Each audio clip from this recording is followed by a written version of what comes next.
Hey guys, welcome to SheKnowsArsenal. My name is Jessica. I'm your host. You can follow me on Twitter at tweets and at SheKnowsArsenal. Welcome, welcome, welcome.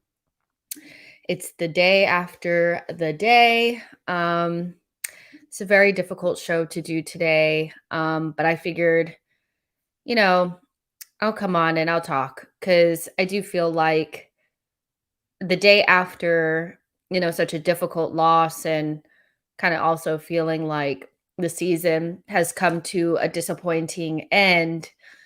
We have a lot of thoughts, a lot of takes, a lot of feelings that we want to get out there and just kind of talk about. I've seen a lot of really, really big opinions out there on socials, and that's essentially what we're going to talk about today. What I wanted to do was pull some of the bigger takes and opinions from the last 24 hours and then have a conversation around whether or not we think it's true or false.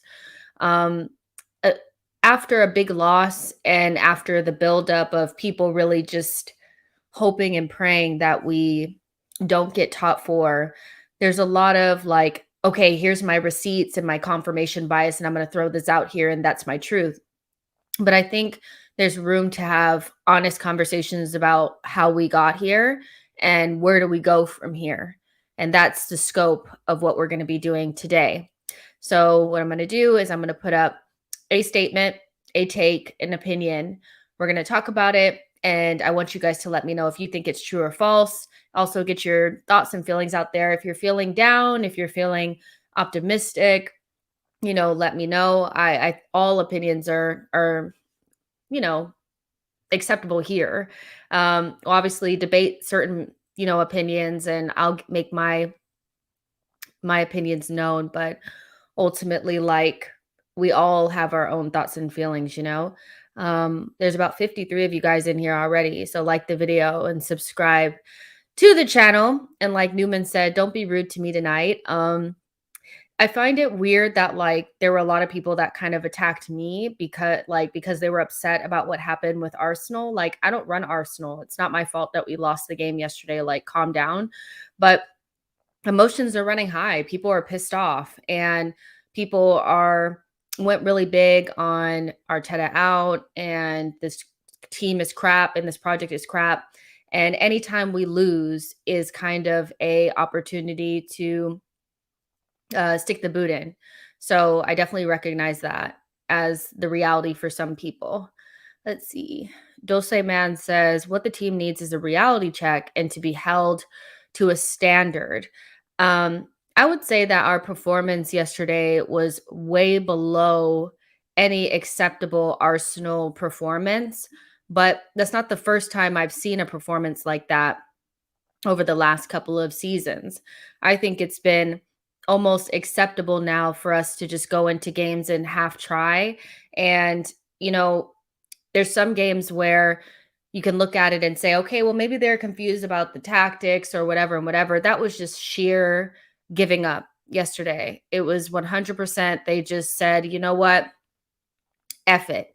And it may not have been all of them, but it looked like almost all of them. And so they were super disappointing, and they should be ashamed um, of the performance that they put out there. A lot of people gave them a pass for the North London Derby. I thought that that was pretty bad as well. But this one just kind of took the cake, and to really just pull your pants down and just shit all over the place with a performance like that when top four is on the line.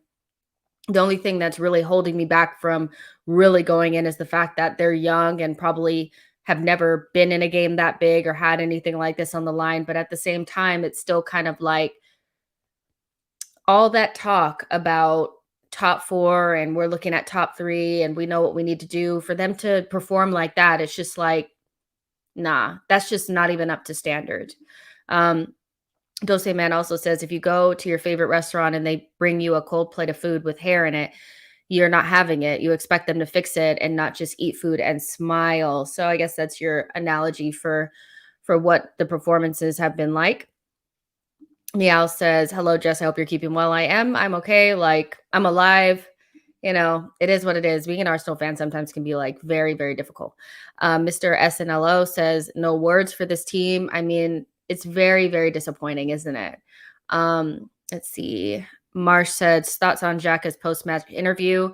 I think he was right with what he said. Obviously, the way that they clipped it at first, it looked like he was really going in on his teammates. But ultimately, what he said wasn't wrong. It was right. I think he's the wrong person to be saying something like that, because over the years, I think he's been somebody who hasn't really put up the types of performances that are Champions League worthy or Europa League worthy. But ultimately, what he said wasn't wrong. It doesn't really matter if you're young or whatever. If you're going to go out there and just kind of not listen to the tactics and just do your own thing and just be scared, don't play for Arsenal. Arsenal is a big club. And I think there's been a big reality check for a lot of these players that came in, got the big contract, got the new wages, playing for a big club. And the reality kind of set in that it's not easy playing for Arsenal. You have to actually perform. You have to actually win the games. And no, you're not going to just be able to go on summer vacation and then come back and just perform the same. They need to step up. And it's a very difficult thing to ask them to do because they're young, but I think they need to realize that playing for Arsenal is very difficult. It's not just fun. Um Let's see. Ryan Ray says Mikel Ball requires the right people in all positions to drift compatible or it doesn't work. When we have all of them out there, we look good. Yes. I do agree that when we had our best 11 for about 2 to 3 months, that was the best football that we played. We scored lots of goals. We looked really dominant. And it just kind of trickled away once we lost Thomas Partey and Kieran Tierney. We will have a big conversation around recruitment and the squad and the weaknesses of the squad today. Let's see. Clinton says we don't have leaders in the team. We need a big team players that will never give up attitude. I mean, we definitely do need that. We lack those types of personalities.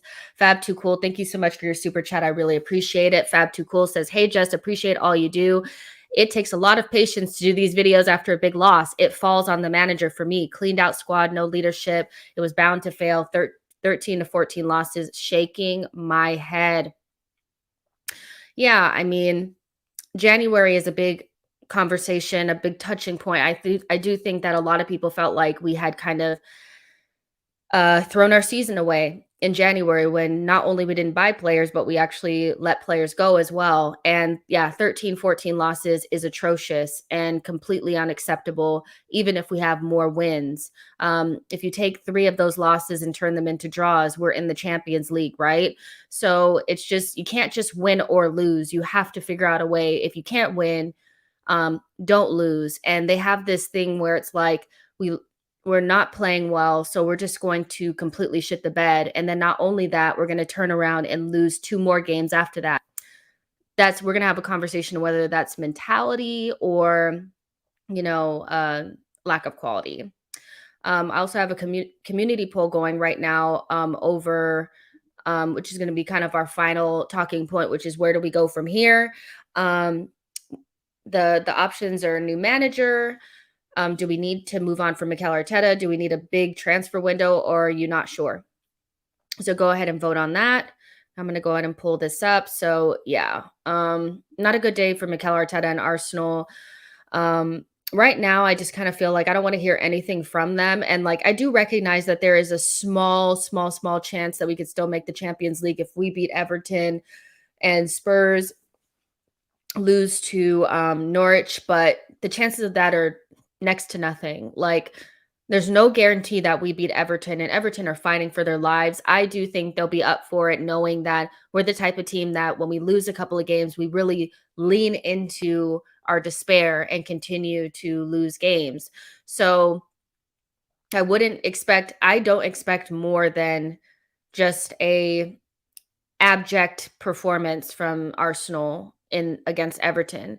And I don't expect Norwich to be able to put together any sort of anything because they're going down anyway. So I don't expect them to really put in any sort of performance. They might try to play for their fans, but ultimately I think Spurs will turn them over.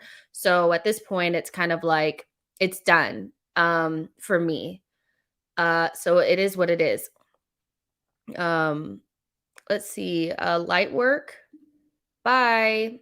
Again, you guys, if you come in here and you can be a rival fan and tell me that Arsenal suck and stuff like that. But if you call me names and you are abusive, you're out of here.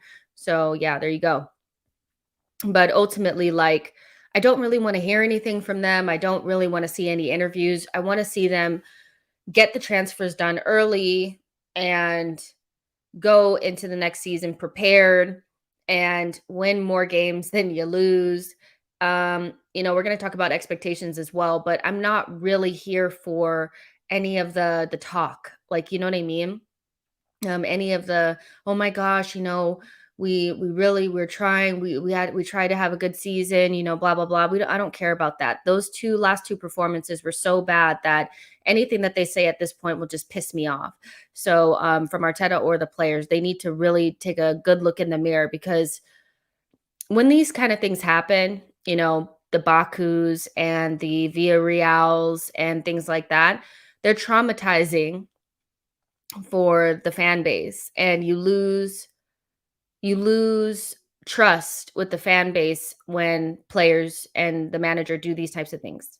So it's one of those things where it's kind of like I do think that this is going to hurt the project in terms of how people feel about it and whether or not we should stick with it. I think there's going to be a lot of pressure on Mikel Arteta next season from the off. I think Unai Emery kind of had a season very similar to this where he just barely missed out on top four but had a lot of opportunities to do so, and the very next season they started off really poorly with a hangover from the season prior, and then we ended up with a new manager. So he's definitely going to have a big uphill battle. I don't think that this is just something that's just going to go away. These kind of things stick with you. So again, what I want to do is this is a take, a title, a talking point, and you guys can let me know whether you think it's true or false, and we can kind of talk about the ins and outs of it because there's always context that needs to be applied, and people don't like to apply context because it doesn't go with their narrative. But here we'll talk about both sides and see if it's actually true or not. And so, yeah, but something that I've been going back and forth about is Arsenal bottled top four. You know, were we in such a superior position and are we such a superior team that anything other than getting top four is considered a failure? Throughout this season, I've seen a lot of this Arsenal team is not very good. They're a bunch of young players. They would be lucky to finish mid table. All these takes about how Arsenal are not very good. Mikel Arteta is not very good. But, there seems to be like this, okay, well, we bottled it. We can't be the shittest team in the world with the worst manager in the world, but also bottle something because you have to actually be good enough to bottle it, right? So, from your guys' perspective, do you think that we were good enough to get it and we were far enough ahead of the other teams that were chasing it that it should have been almost like it should have been secured? Or do you think that there's a little bit of context there and we never really had enough? This is coming from Babs. He basically was saying 4 points clear with 3 games to go. We love calling other teams bottle jobs, but that is us right now. You know, I think it's a little bit of both. I think that there's a misconception around how far ahead we actually were. I mean, we had games in hand.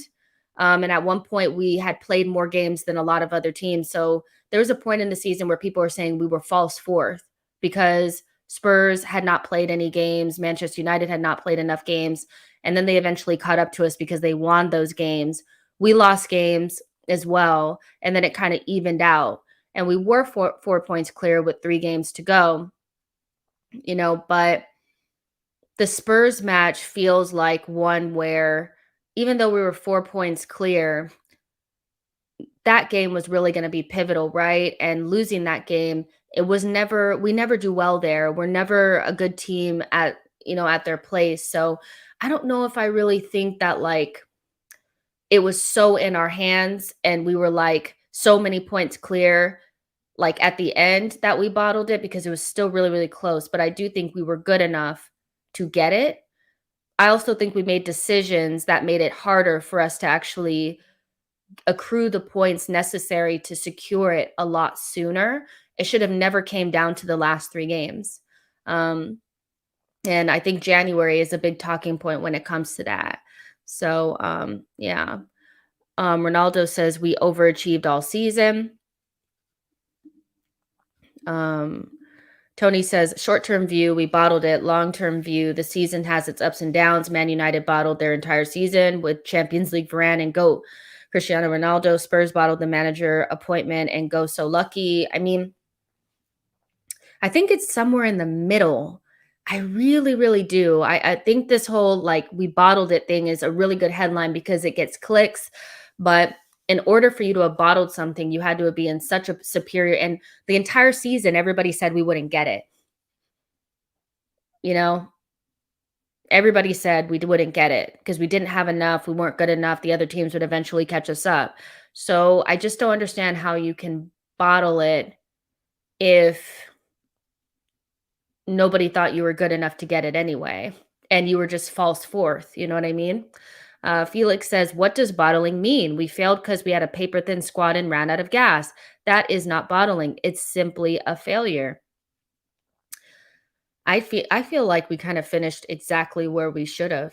I don't think that we ever had enough to get into the top 4 without doing something in January and really kind of bolstering the squad. And so we were always gonna I remember when we got out of the January transfer window and a lot of people were saying, "Well, we'll be fine. All we need to do is make it through like 12 games or something like that." It was either 12 or 17 games.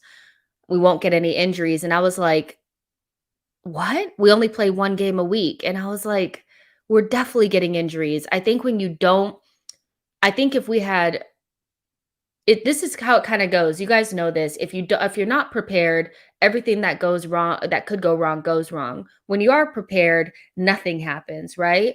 And I just feel like if we had done that, maybe our players don't get injured and we're like, oh, we didn't really need them. But just having that, I think psychologically, it's like one of those things where when you don't prepare, everything falls apart. And that's exactly what happened to us. We did not prepare at all. We went in arrogant into the back end of the season, like we weren't going to get any injuries. We took a gamble and it failed. And so I don't think we were ever far enough ahead to say that we bottled it.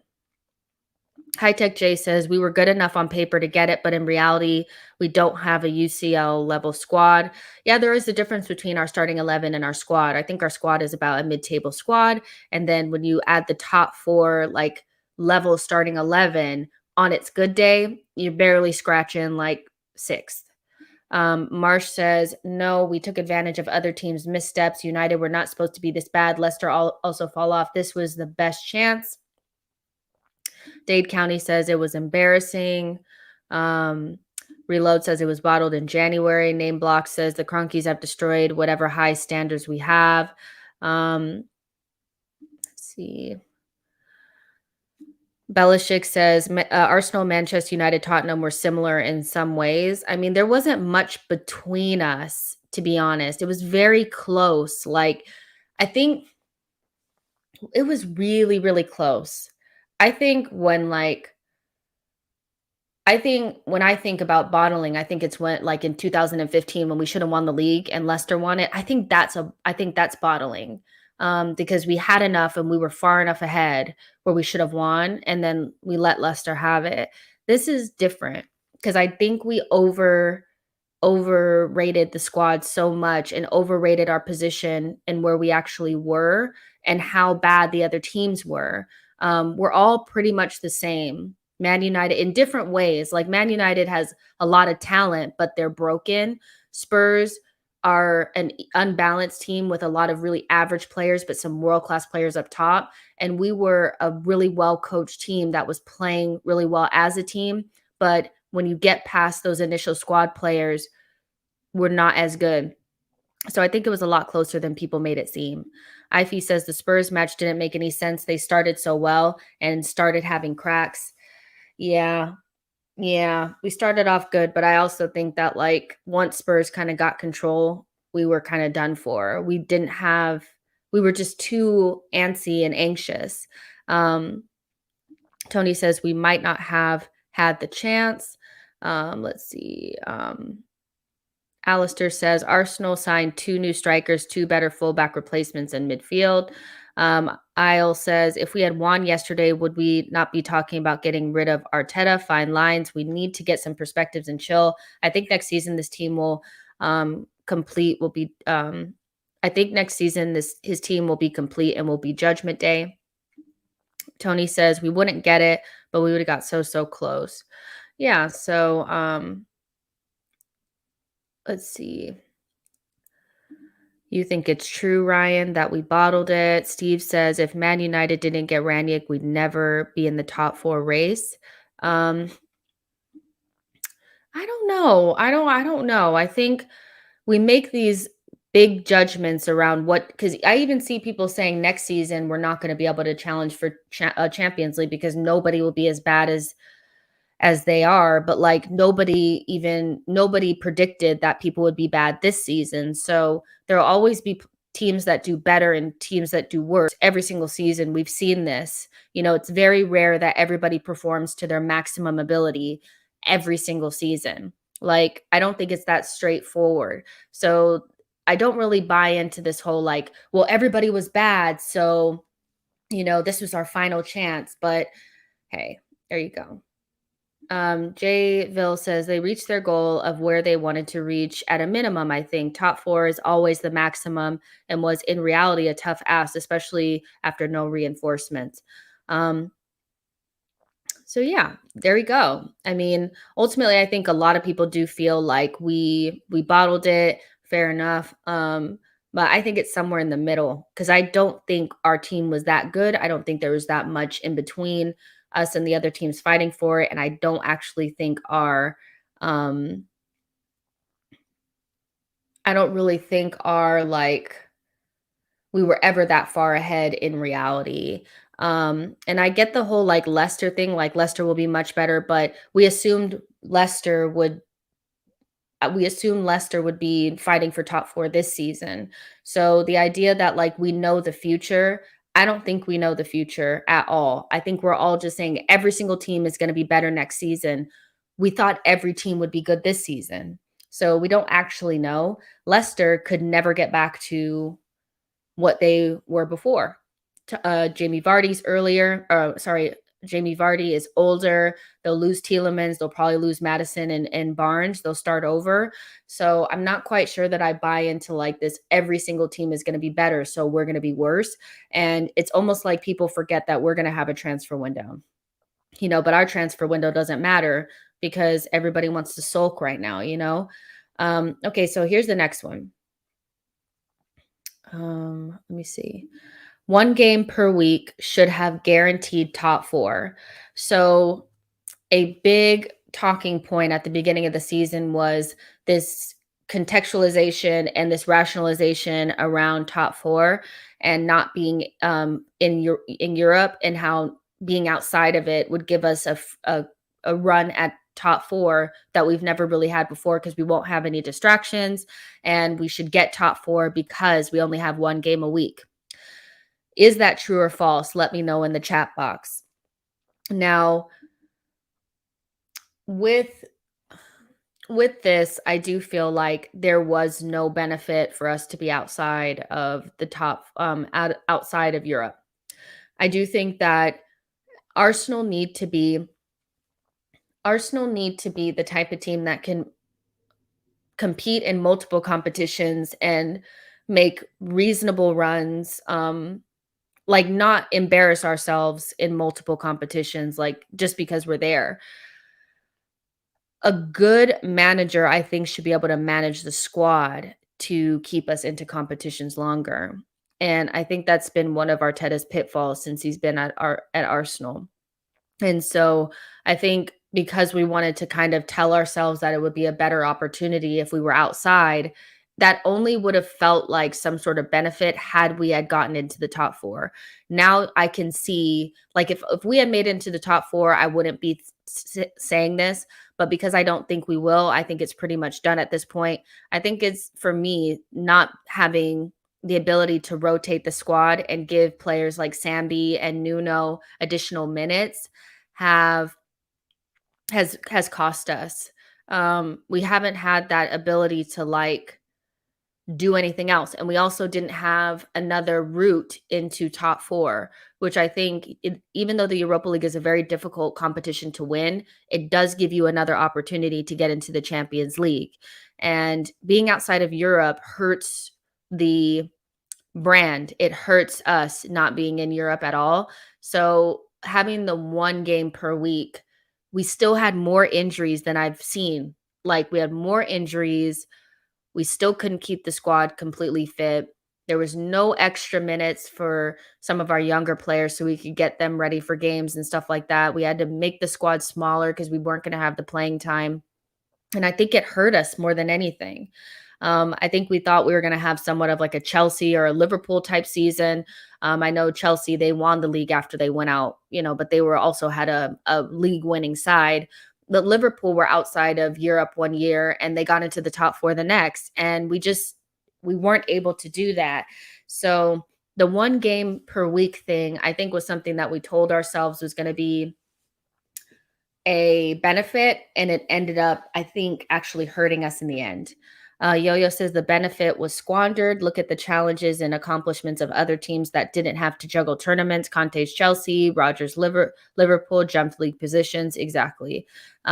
We did squander it, and that's gonna. I mean, I don't ever want to hear that we should be outside of the top four or outside of Europe because it'll help us in any sort of way. It doesn't. Arsenal has to be in Europe in some form of it, ideally Champions League. Let's see. O'Malley says the squad is a problem, but Mikel cannot coach from behind. P. Trim says, I tend to agree, Jess. Alan says, we need a big transfer window. Nashville says, one game a week did not keep our top players healthy. It did not keep our young players sharp. It hurt us. Jayville says, no, nothing is ever guaranteed. Again, who thought at the beginning of the season we would have been close point-wise to Chelsea, United, and Spurs? I mean, yeah, I do get that part. I'm just saying that, like, now looking at it, I do think that there was an opportunity to just one additional win gives us top four, and so for me, if I know that it's just instead of losing to Brighton, we beat them, instead of losing to Brentford, we beat them, instead of losing to Everton, we beat them. I just feel like it is an opportunity squandered. Maybe it wasn't guaranteed, but I do think we should have been points clear. I think we had a really good chance of it. We had a really good chance of it. We needed a little bit more luck, but we didn't get it. It's hard. It's a hard one. Tony says one game per week helped, but we still didn't manage the squad well. What does that come down to, though? Like, it has to be who's okay. So Arteta needs to work on his management of the squad. He doesn't manage the gray areas of the squad well. The players that are not necessarily in a starting 11, they're out. So then when he needs them, he's like, come on, come play for me. Come on, I need you to play for me. And they're like, F you, you haven't played me, or oh, I'm not fit, or I'm not ready to go. And they don't get bedded in until we desperately need them. Lacazette went down. It's like he went down with COVID, and then Nketiah started playing. But he could have started playing Nketiah earlier, but Bukayo Saka is on his last leg. Could he have not played Pepe a couple of times? So when he comes in against Newcastle, he's not just out there in La La Land, or when he comes out there against Leeds, he's not just out there in La La Land. I get that, like, our players in our squad are not amazing, but, like, you have to be able to use what you have to the best of your ability. And I think Arteta is really hell-bent on, these are the players that I really like, these are the players that I don't, and it's really obvious, but then when I need you, I want you to play for me because you have to, and that's just not how it works. You can't be that transactional. You have to learn how to manage players and keep them on side, even though you don't want them at the club. That's how you win things. And so not doing that, it bit him in the butt. Let's see. Happily Egg says the trouble is Arteta wants to build a side that's 70% possession every game. He hasn't got the players to do that. He's not very good at compromise. No, he's very specific and wants something like that he wants. He doesn't want anything different. He doesn't want, there's managers, and like I was having this conversation with somebody, I think yesterday, where you have managers that come in and they want to build something from scratch. So they have a system, and either you fit in it or you don't. Either fit in it or you don't. And then they get rid of the players that they don't want and then get all new players in. Then you have managers that can create something with what they have and make it work. Arteta's not that tight. He's the opposite. And so what we've seen is this, like, I don't think we've seen as much progress as we probably should have, because he's just completely thrown away and been unable to work with players that don't fit in a system. And he has a very specific system that requires very high quality players that he doesn't have right now. And so we're suffering in the meantime. The only hope is that he gets those players and it starts ticking. But I have to say, I feel like we should have seen more progress. I think the lack of goals and just some games where we don't look like scoring is it's very alarming. And I do think it's beyond just we don't have a striker. But yeah, back to the one game per week. It's interesting. I think we should have been able to use it better. um, much better. The lay down the law says, "I am concerned for Saka. I feel like Arteta has ran him into the ground. He gets kicked up and down and he never gets taken off. I'm afraid if he starts getting injured next season, we'll be toast." I said this on the show yesterday. I think we need to bring in attackers that are better than what we have. Um, like, and then if they are good enough to play, then they're good enough to play. If they're not, they're not. I think we're really concerned about blocking these young players' path, but they need to sit down. They need to sit down. They need to be rotated in. We don't need them playing every single week. We don't need them playing every single game. And so I think, with Saka, he's been kind of played into the ground because Arteta doesn't have another choice. He doesn't want to use Pepe. We need somebody on that side that he trusts so that, like, we don't run Saka into the ground. You know what I mean? So, yeah. But make sure you guys are liking the video and subscribing to the channel. So a lot of you guys said it was true that one game a week should have guaranteed top four. Um, yeah, I think if we hadn't gotten the injuries, we would have probably gotten it, to be honest. Um, the North London derby being rescheduled cost us top four. So there was a big statement made by Gary Neville today, I think, where he said canceling that North London derby game has cost Arsenal. They had not recovered at all from Thursday, and had this loss be earlier in the season, they would have been clear of it. Is that true or false, you guys? Do you agree with the North London derby being rescheduled cost us? It's one of those, like, where it's a very opportunistic time to say that. I think he also works for Sky, and Sky was very upset that that game was not played in January. But ultimately, not playing the North London derby didn't make us lose to Everton, didn't make us lose to Crystal Palace, Brighton, and then Southampton. There's a lot of other losses there that are actually, I think, more detrimental. I think we're always going to lose the North London derby no matter where it is in the schedule. But, you know, it I think what cost us more was just not being able to win any of those 3 games, in, like, those recent 3 games, not being able to beat Brighton or Southampton, also Everton. Those ones really hurt us. So I think that was really opportunistic from him to say that then. Sky and this is the truth about what happened in that North London derby, is that everybody wanted us to lose because they had made such a big deal over the postponement of that game, because we had lost all of our players and they were dying and salivating for a beatdown, of Arsenal getting beat down by Spurs. That's the only reason why people like Spurs and like them to win games, is because they're our rivals and everybody hates us. If you haven't noticed that, they hate our guts. And so they made a huge deal about the postponement. We're cheaters, we're this, we're that. How is that fair to Spurs? They should be able to play you when you're at your worst so that they can take the 3 points. And so now they're kind of using this as, like, confirmation bias that we should have just played it earlier. But ultimately, we've lost so many games this season that you can't really put it down to then, and say it was just that game, that's the reason why. Probably always going to lose the North London derby away from home. So Ian Swoosh says, no, we Chelsea hate Spurs big time. Not from what I saw. Most Chelsea fans were definitely cheering for Spurs. So I think that's, you guys hate them, but you hate us more from what I see. Ryan says Spurs postponed a bunch, right? I mean, a lot of teams postponed. It only mattered when we did it. And so everybody wants us to lose. Let's see. Tony says, I will not address GN or comments, Gary Neville, or comments from almost any pundit going forward. In the bin, get the fuck out of here.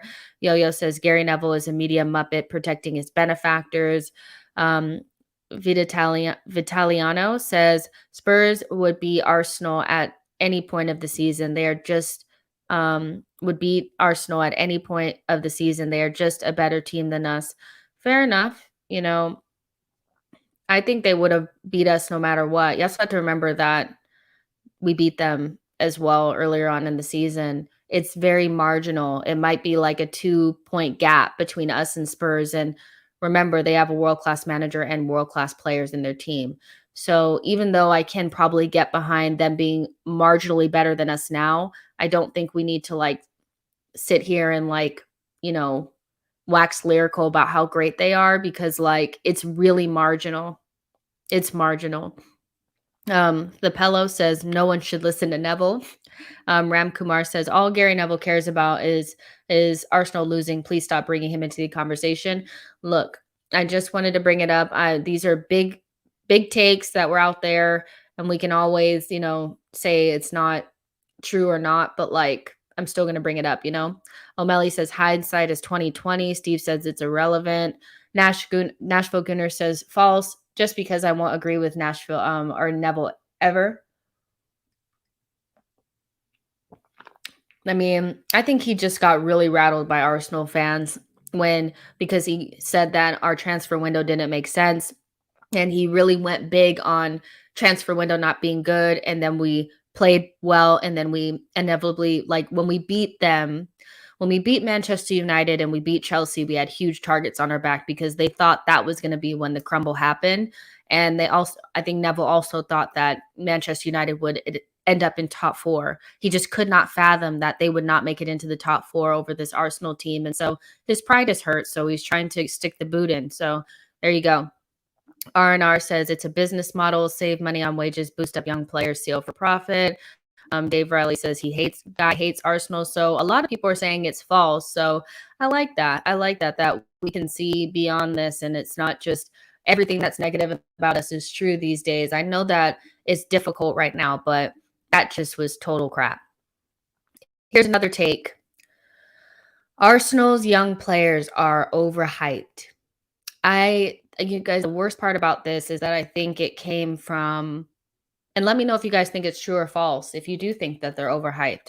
But I think the saddest part about yesterday is that a lot of this was coming from our own fan base, that our own fan base have turned on Bukayo Saka, have turned on Odegaard, have turned on Ben White, have turned on Ramsdale.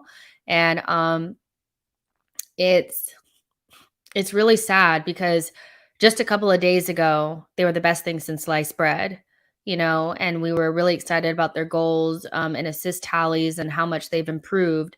And then they crumble at the end of the season, and all of a sudden they're all overrated, they're overhyped, they're not that good, they're this. And I think there needs to be some perspective here because these are really important players that we ultimately want to stay at the club. We may be mad at them right now, but these are good young players, and I think we have every right to say that we think that they're good. What I don't really like is when, we go overboard. Like there's some people in the fan base that will start saying Bukayo Saka is just as good as this player or Odegaard is just as good as this player because in this season they had this and that. We don't have to compare them to other people to be able to appreciate how good they are, because ultimately then when they have a bad game, here comes the targets, here comes the people coming to smoke us, you know what I mean?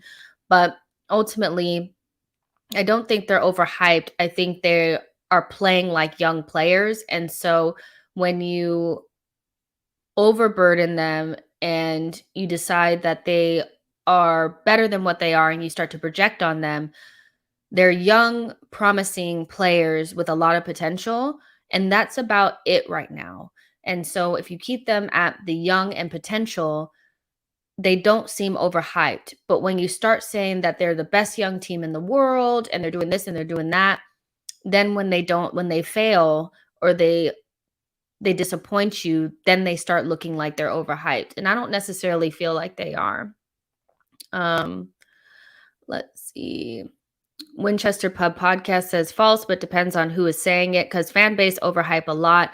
But those who are balanced, the youngsters are going up and down games. Youngsters are going to do that. They are, High Tech J says not hyping our players would have still brought on criticism. Let's see. Vitaliano says they are all overrated. Arsenal fans normally overhype their young players, and then they just find out they're not good enough. Happened with the likes of Wilshere, Gibbs, Walcott, Holding, and others. think that's a little bit harsh, but I mean, you're entitled to your opinion. I also just feel like you gotta give them more than just, like, a couple of seasons. You have to look also who they're playing with. There's a lot of people that are like, "Well, why aren't they doing the same things as Foden?" Well, look at who Foden is playing with. He's playing with much better players. Also, you try to compare them to young players that are playing in worse leagues. If you put Bukayo Saka in the Bundesliga, he's gonna score 20 goals, you know? So I understand why people think they're overrated. I do think that they're young and have a lot of potential, but they're good. You know what I mean? But they haven't reached the potential that people are projecting upon them. But I'm not going to go so far to act like they're shit. And I think that that's what a lot of people have done because they're hurt. A lot of people are twerking for rivals and, they're just so hurt that they want to just really dig deep on it. Just a couple of days ago, these are the players that have got us from 8th to 5th. It's been our young players and maybe Thomas Partey, you can add him in there, but the senior players really haven't done much this season. It's been all the young players, and they've pretty much carried us in a bad Arsenal side. So I don't know. I feel like this is something that when we're down, we tend to really turn on each other and really just stick the knife in the back. And Saka can't be shit if he's, nominated for Young Player of the Season, Player of the Season. Liverpool would probably like to sign him. He'd be somebody that they'd want to sign. Martinelli can't be shit if Jurgen Klopp thinks he's class. We have young players that people really rate, but somehow because they don't save us and they act like young players and they're inconsistent, we really just kind of stick the boot into them. And I'm not really comfortable with that. I'd rather us focus more of our time on the older players that are crap, that never step up and allow these young players to be overburdened. I'd rather focus on them than the young players. Amir says, I've seen our ex-players or even from rivals who have played at the highest level optimistic about this team, the season, and the future, but fans online who think they know better. Why? Because we're self-deprecating and it's hard to be balanced when you're just so upset about things. And so I do think you tend to see people really go into like the depths of depths. And I think that that's where this kind of stuff comes from. Arsenal's young players are overhyped. They start to really turn on the players and start to really over-index a couple of losses and make that the story of the season. That hasn't really been the story of the season. So I don't know. It's weird. I do feel like, and I do kind of agree with this as well, Yo-Yo, that Arteta is overhyped, dare I say it. I think our players are actually have a higher ceiling right now than Arteta. If my mic is crackling, you guys, let me know if it's crackling and I will turn it off and turn it back on. Let's see. Is it crackling, you guys? Let's see.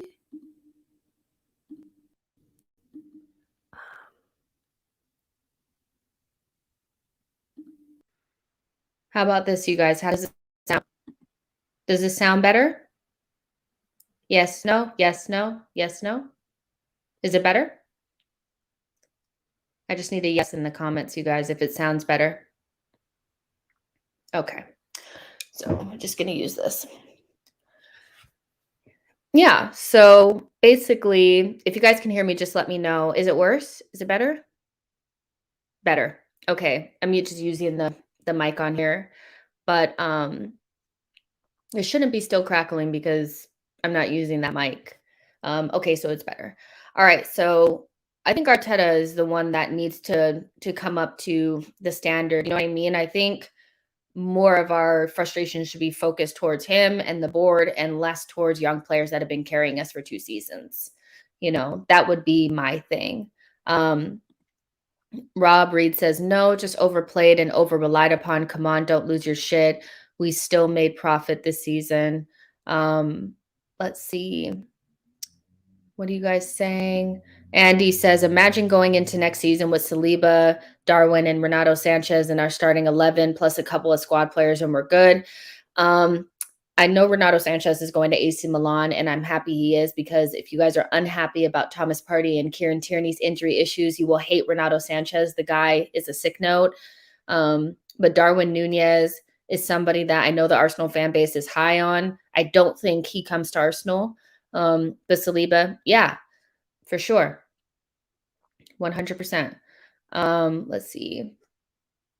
So yeah, you guys, I think this one was the one that kind of hurt me the most. I have to be honest. Like, as mad as I am about as mad as I am at Odegaard and Saka and all of them for playing like playing really badly, I'm not going to sit here and act like I haven't been impressed with some of the things that they've done this season. I still think, especially at the top end of the pitch, where we're talking about, Emil Smith Rowe, Saka, and Martinelli, we have got to bring attackers in that actually can score goals. And I think it's just a matter of, if they're good enough, they'll play. If they're not, then oh well. I'm not particularly worried about, you know, blocking paths or anything like that, because we need players that can score goals. And if they can't score goals, then they can't play in those positions, right? So I think it's just a matter of taking some of the pressure off of them and bringing in attackers that can take that burden off of them. But this whole, their players are overhyped. I think some of it comes from rivals that are upset that they've been compared to Mount and Havertz and Sancho, and they haven't liked the fact that Arsenal's young players are getting a lot of praise. But when I see it from our own fan base, it really just kind of is like, you can be mad, but like, let's not go overboard. And this is from Dope Gooner. I like that he does this. He has their running tally. Young players, 19, 20, 21, 22 years old, these numbers are not easy to get unless you're like special. And so I know that the Hollands and the Mbappes and those guys are putting up bigger numbers than this. But in the Premier League, starting for a team with no senior players really playing well, for them to be able to get these types of numbers, I do think they have to hold their head up with pride, especially Bukayo Saka, 12 goals and 6 assists. There was a time where, a lot of people were very mad that he was in the England national team because he didn't have any goals in him. And I think he took it upon himself to really try to step up this season and step up the goal tally. And he did that. And I don't understand why people don't see that they've improved this season. Are they good enough to take us to where we want to be? Not right now, probably not. But no team that's trying to get into the top 4 or trying to really win things has a bunch of kids leading them there. They need better players around them. So, yeah, I was really disappointed to see some of the overreaction around our young players. But there you go. Let's see. Ryan says, we started the season with Abba and Laka. If either of them have lived up to half of their hype, we are 4th. Vitaliano says, does anyone think the club will ever sack Arteta? Okay, that's a question we can ask later. Ryan says, the youngest club in the Prem who will finish no worse than 5th. Both Arteta and the youngsters did great. Tony says, every fan base has an Egal. Not sure every fan base has a league gunner, though. Yeah, I think Gal likes the smoke, though. He likes that game. I don't particularly love it that much. I don't love, like, every time our rivals lose, I'm, like, in their faces and like, "Oh, we're coming for you," and all this. I'm not really down for that, but he likes that, so, and it just is what it is, John Sloss says, our young team hasn't got any quality players to help mold them like RVP and Cesc. Had a lot of players training them, whereas Abba and Laka clearly aren't helping like our legends would have. We just don't have the type of players that are good enough, to really give them any sort of help, So at the end of the day, that's what we need to invest in if we want these players to be good. I think we all know that these players are good. I'm not saying that all of them are going to make it.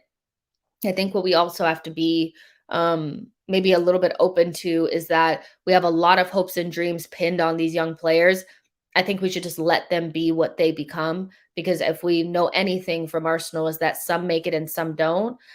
So we shouldn't pin all of our hopes and dreams on them. I see a lot of people with these projected lineups in the next four years or so, with Bukayo Saka and Emil Smith Rowe playing as a false 9 and Martinelli playing off of the left.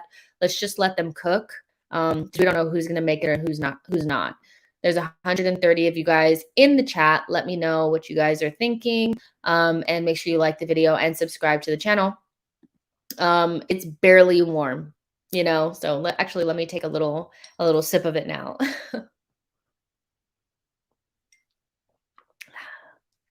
That's good, guys. Tony says, pick any reasons why didn't make top four, and it is true. So close. I still blame Klopp and Pepper.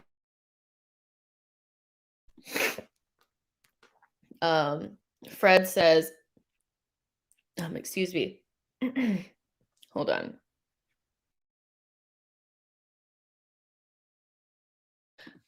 Gabriel Jesus already has blocked his phone. I mean, contrary to what you're saying now, Gabriel Jesus's agent has actually came out and said that us not being in Champions League wouldn't stop him from coming to Arsenal. So let's not fall into like devastation mode. I think we're as a fan base, when we're winning, we are just all out there. We're the best thing since sliced bread. And when we lose, it's nothing is ever going to go right. We're never going to win another game. I can be like that as well. But there you go. Let's see. Santorini says Lee Gunner is a boss. Egal, on the other hand, is missing the full deck. Coach Dave says call Lee Gunner what you want, but you can never call him a flip-flop. He's never backed Arteta, and he's right about the majority of the shit he said. Fair enough. If you guys rate Lee Gunner and all the things that he said, fair enough. I think at the end of the day, he does say things that aren't quite true. And what is he right about in particular, like particularly? You know what I mean? Like that Arteta's shit and the club is shit and the players are crap. They're not though. Had they won one more game, they would have been in the top four and he would have been completely wrong. So it's very fine margins there. I think that's why it's so unclear that, anybody who guesses can be right, and with Lee Gunner, I get that he feels like anything but winning titles means it's failure and it doesn't matter. But if that's the case, then why are you doing content? If Arsenal's ever always going to be shit, then why have you spent your entire time making content around something that doesn't matter? I don't get that, So I think also like everything needs to be balanced. And had we had won one more game, you know, we would be in Champions League and he would be wrong about everything. So it's fine margins here, ladies and gentlemen. So Tony says, who are your favorite in the nose? My favorite in the nose, I don't know. I don't really have anything. I think maybe like I don't know. I'll look it up. There's one account that I look at that I choose to believe everything that they say because it always makes me feel like Arsenal are doing fun things. I'll find it later and I'll tweet it to you. So yeah, but if you guys love Lee Gunner, fair enough. Um, Fair enough. So I think this is the big one, right, you guys? January killed our top four hopes. This is the one. This is the one. I think this is the one. And I think the reason why is because a lot of us called it in January. I think a lot of us were horrified that we didn't get anybody in January. And not only that, we got rid of players as well, right? So I don't know. There's multiple things here. I think there's multiple layers. So I guess we have to have the Aubameyang talk. So with Aubameyang, we got rid of him. Everything kind of happened in January. Like all of the things that could have changed like our season happened in January. I don't think getting rid of Aubameyang is the issue. I think not replacing him was. Because I also don't think he would have scored that many goals for us. I think that was pretty much done. If you know anything about Aubameyang, he always falls out with somebody, falls out with the manager, and that's it. He will kick and scream, manufacture move, get out. So at the end of the day, Aubameyang, I think it's okay to get rid of him, especially if he doesn't want to play for the manager, doesn't like the manager, but you have to replace him. You cannot have a team rely upon two out of contract strikers to get us over the line when we don't even score goals as it is. And so the chasing of Vlahovic made no sense because he was never coming to Arsenal. I don't know whose idea that was, but at the same time, it's just like you can't not replace him. And I think that was a big issue in January. Now, After that, we went on to score like after Aubameyang left, we went on to score like 20 goals. So I think it gave us like that feeling like we had gotten over the line or we were fine. But the kids, they kind of they lost they ran out of steam and Lacazette ran out of steam and that's it. So I do think the Aubameyang thing, it only became a big deal because we didn't actually replace him. And what kind of irritated me was like this whole notion of there was no players and nobody was saying that we needed to bring in a midfielder. Nobody was saying that we needed to bring in a fullback. I did say we needed a midfielder. I actually thought we needed a midfielder more than we needed a a striker. And the reason why I said that, and I probably was wrong about this, we probably needed a striker more. But the reason why I said we couldn't go through January without getting a midfielder is because I knew Thomas Partey would inevitably get injured. We relied upon him too much, and he was going to AFCON. He was playing every single game. There was games that we were up 3-4 nothing against Norwich. He's playing 90 minutes. We're beating Leeds 4-1, playing 90 minutes. What is that about? And there's just too many. Our midfield has been so bad for so many years, and for us not to actually address it is just kind of stupid.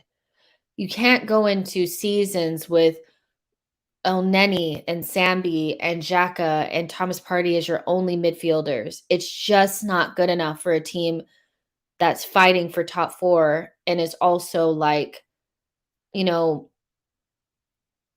everything is reliant upon the midfield. If we don't have a midfielder that can get the ball and pressure and progress the ball up the pitch, then we actually can't play our game. So not to have not one other midfielder that can do that was stupid.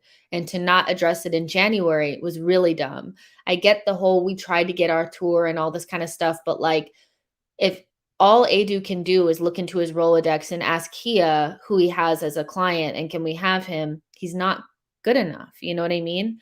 So I think at the end of the day, January really was kind of like a sliding doors moment on our top 4 hopes because we never really had enough, and we only really had a starting 11 that could get us over the line. So whether it was the striker or the midfielder, we had to bring somebody in.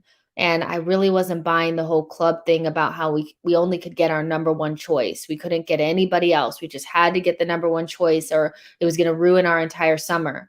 Well, not getting our number 1 choice could end up hurting our summer as well, because you may not be able to get all your number 1 choices if you don't have Champions League football. I know that reports have come out today where Arsenal are really, really confident that they can get their number 1 choices regardless of having Champions League or not.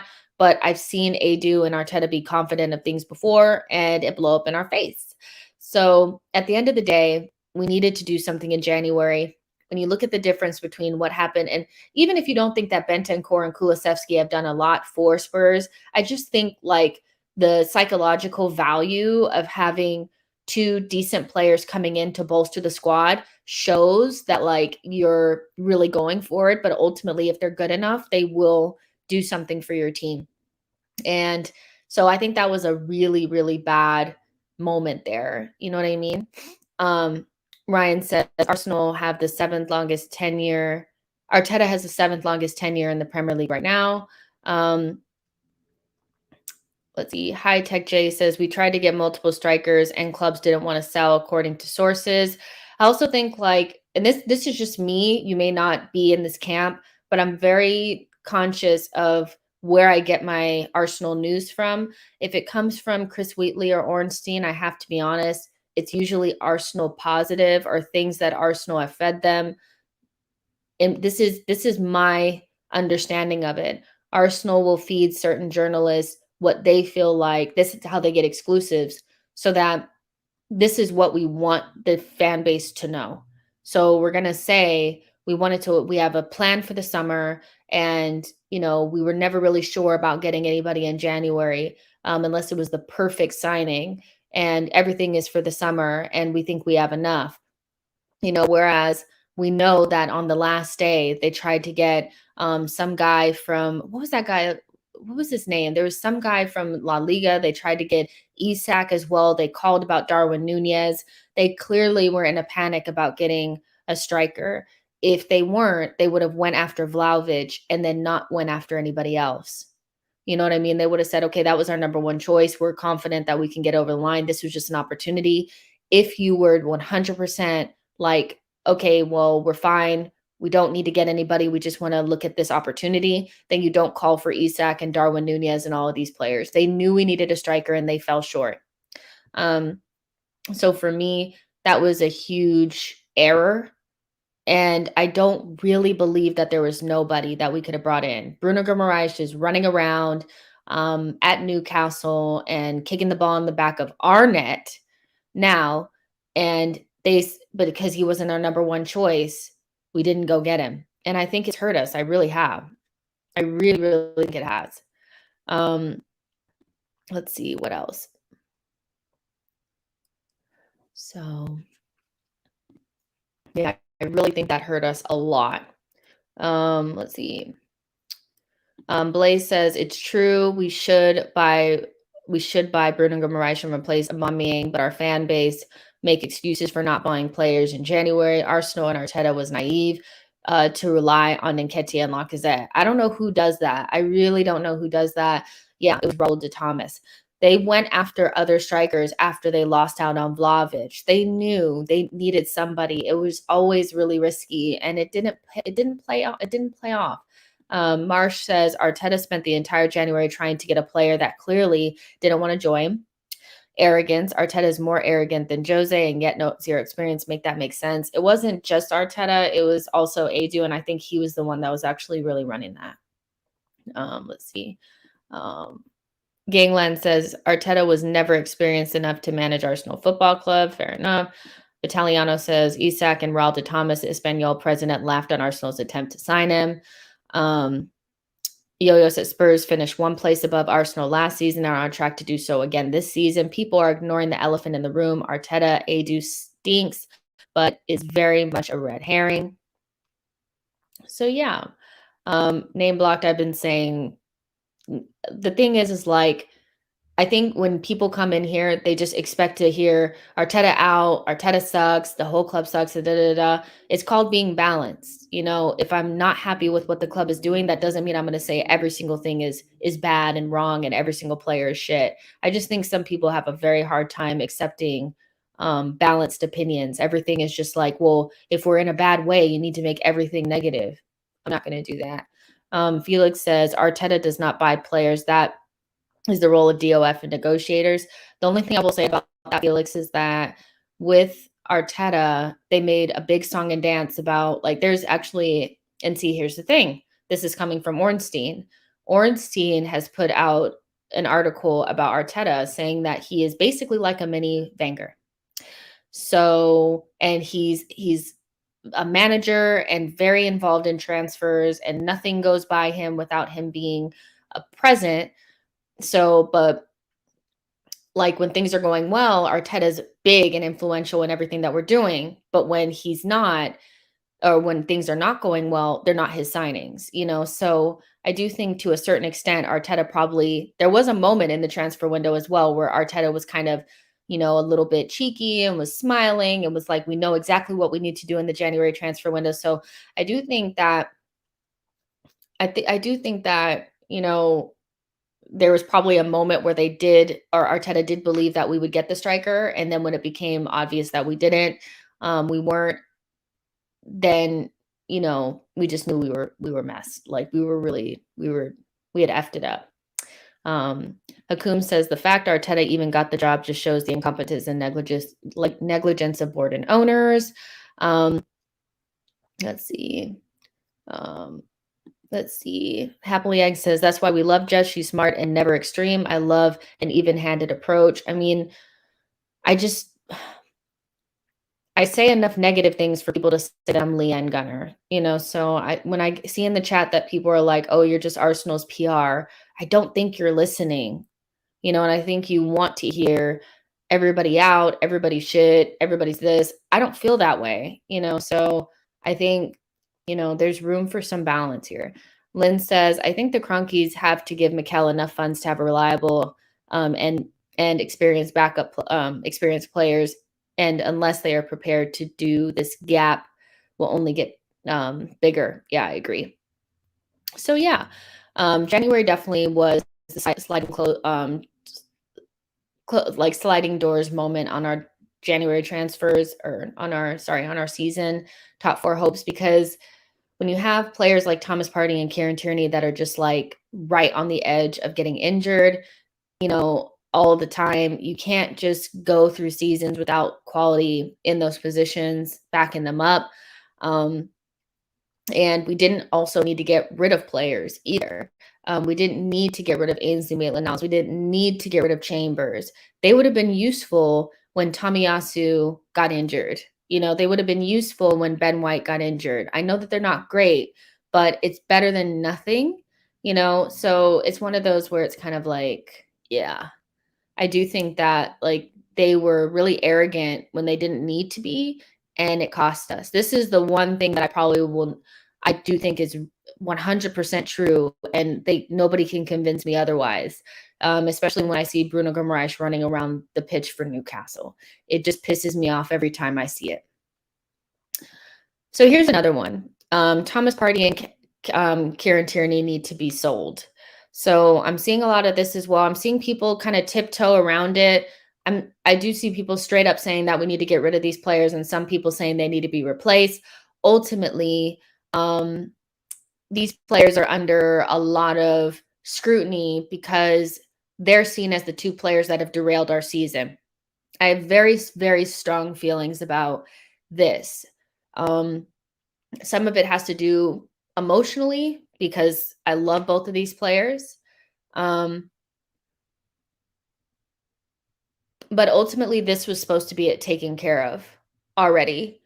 This past summer, we were meant to find suitable backup for Thomas Partey and Kieran Tierney because their injuries last season derailed the end of our season. And so Edu and Arteta decide to bring in Sambi Lakanga and Nuno Tavares to, maybe your mileage may vary. You may think otherwise, but I think these are talented young players, but ultimately have proved to be too green, too raw, and too inexperienced to actually deputize for two of our most important players, especially Thomas Partey. And so now we're looking at these players again because Arteta did not trust Sambi and Nuno Tavares. And so they played all the minutes. They went international games as well. And Thomas Partey, every single time he's either went to Africa to play for Ghana or come back from an injury, has been rushed back. Kieran Tierney also. Tomiyasu also. These are really important players in our team, but because Arteta is under so much pressure and needs his starting 11, or we don't even look like a decent team, we play our players into the ground, and there's been a lot of muscle injuries. And I was speaking to an Arsenal fan that I know that's is also like a part of like physical therapy, like that's her job. And she said that there's no way to account for like the medical team can't do anything to like put together timelines on muscle injuries when you rush them back because like it needs full time to recover. And even somebody like Gabriel, who clearly had suffered from like a hamstring injury, coming straight back was a risk.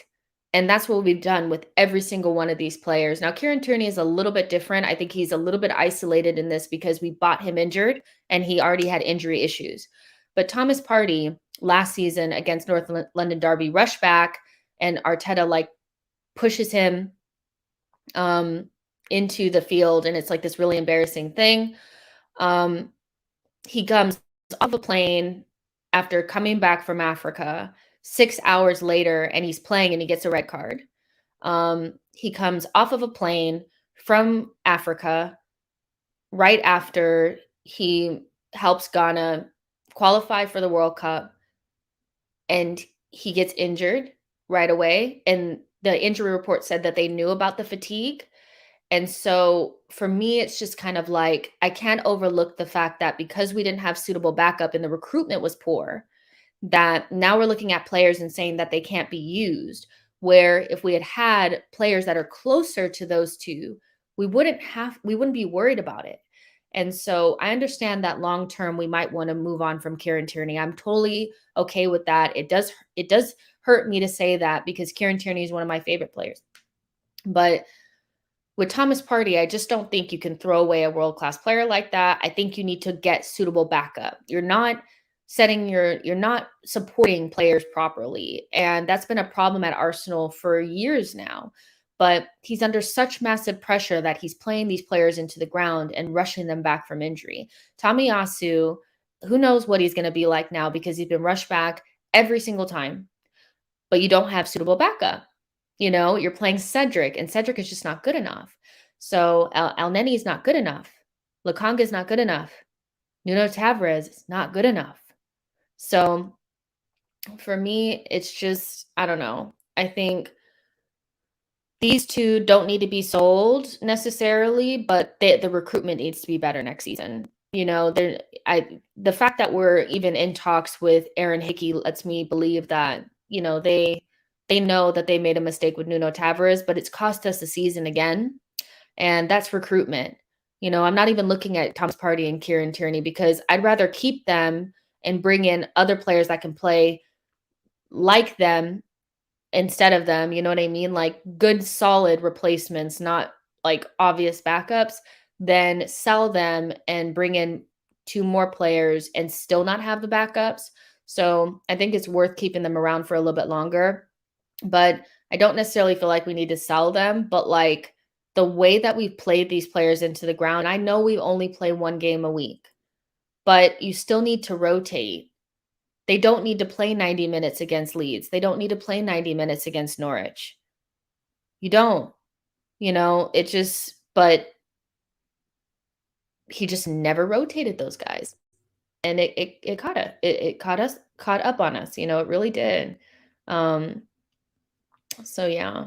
Let's see. Happily Egg says a short summer break won't help the Premier League. All teams will struggle with injuries. The Winchester Pub podcast says, no, what we need is rotation. We bought in Nuno and Sambi way too green right now and need a loan. Partey and KT, we might need to get sent back up for both. And that's why when I see, that we're only going to bring in one midfielder and we've already given El Neni a new contract, I'm just like, we're going to be in the same situation again. The same exact situation again. We need at least two midfielders, at least two, and one of them has got to be a central defensive midfielder that can play in a pivot by himself, that can do similar things like Thomas Partey, but isn't so green that they just get bullied off the ball. And I love Sambi. I think he's talented. I just don't think he's close enough. The position that Thomas Partey plays is so important and so specific that if you're not ready for it, you're going to get killed. Even when Thomas Partey is not 100%, he doesn't do a good job at it. So I do think like we need to look at the recruitment more than anything. Let's see. P. Trim says, Jess, El Neni got a game when our team was against the wall. El Neni needs to go. He's not good enough. He showed that yesterday when our backs were against the wall. He didn't show up when he needed to. He started passing sideways and backwards again. And it's just not good enough. So I don't understand the whole El Neni thing. I just feel like players that we know are average play a couple of decent games against average teams or teams that are good that aren't playing very well. And we try to rewrite history on them. El Neni and Nketiah, Granit Xhaka, Holding, Cedric, they all need to go. They're not good enough at all. I'm sorry. Like that's for me. Like I just don't think they're good enough. Yo-Yo says Tierney at best is 1B, so he needs replacement, not backup. Partey simply needs an adequate partner, not backup. I think he needs backup and a new partner. That's why I think we need two midfielders. We need a backup central defensive midfielder. I've, put out somebody like, well, first of all, you could throw your hat in the ring for Boubacar Kamara. He's a free signing from Marseille.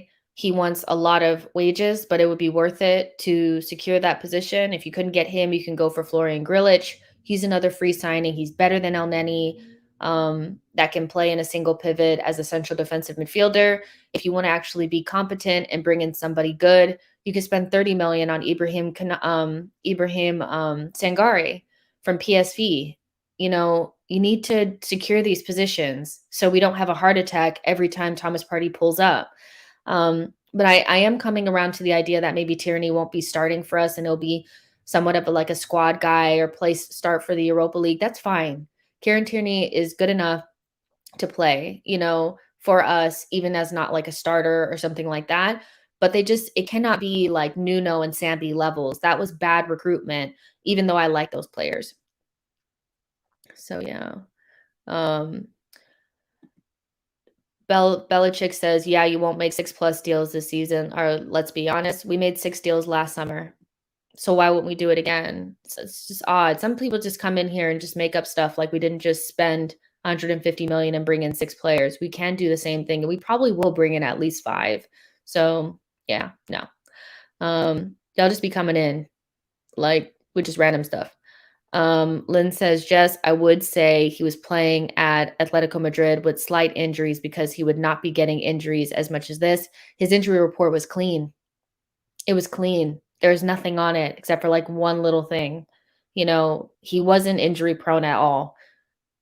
He may have had issues maybe acclimatizing to the Premier League, but ultimately when you have a player and you just play him and play him and play him and play him, and even when he's fatigued, he is, and he steps straight off of a plane and you say, go play, when you already have enough data to suggest that this is not a player that you can play when they're tired, that's on you.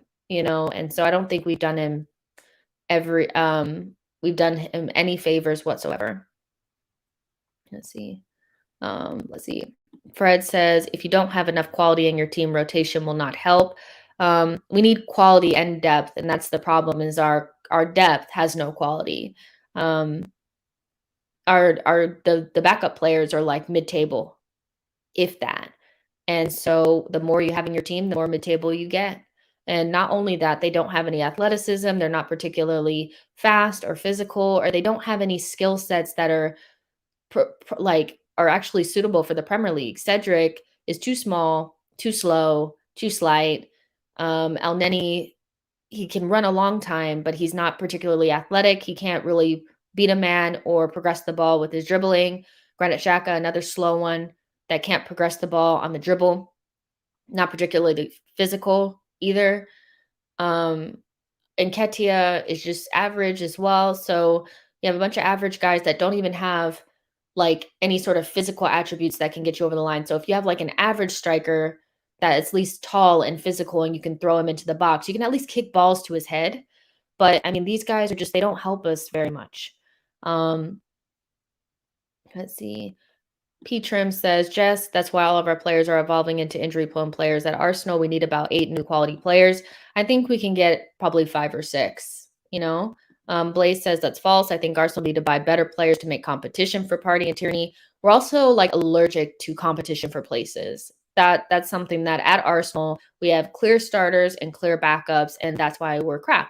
And the idea that like El Neni is a good squad player because he doesn't ask for playing time and he's just a nice guy that just sits there and just takes it.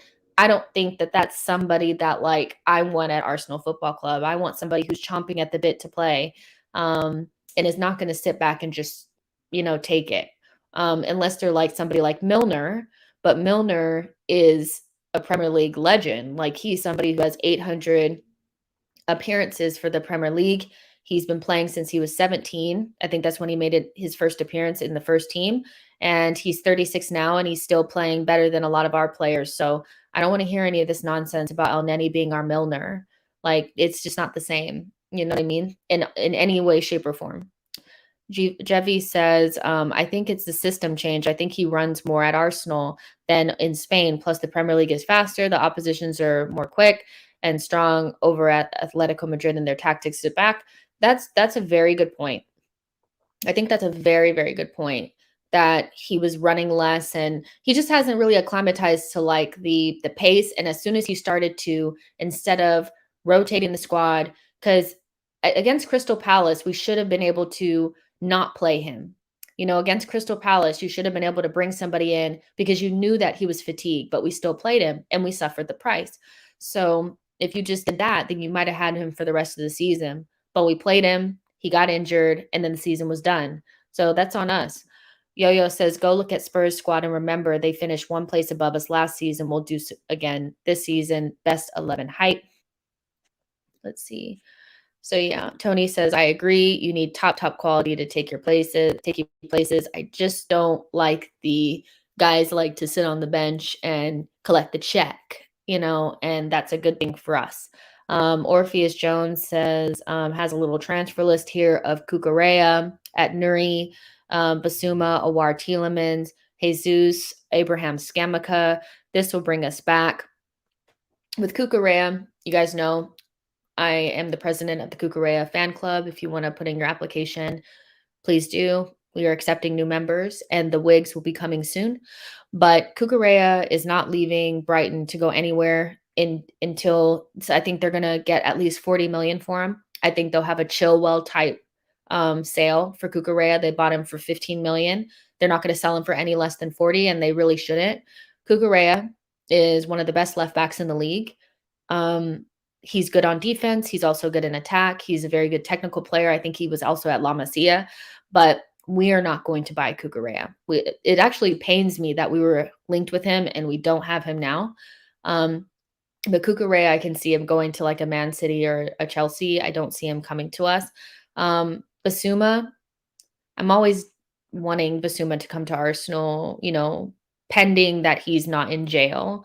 But keep in mind that, like, for me, you're innocent until proven guilty, and he hasn't been proven guilty yet. But obviously, I wouldn't want him at Arsenal if he was proven guilty.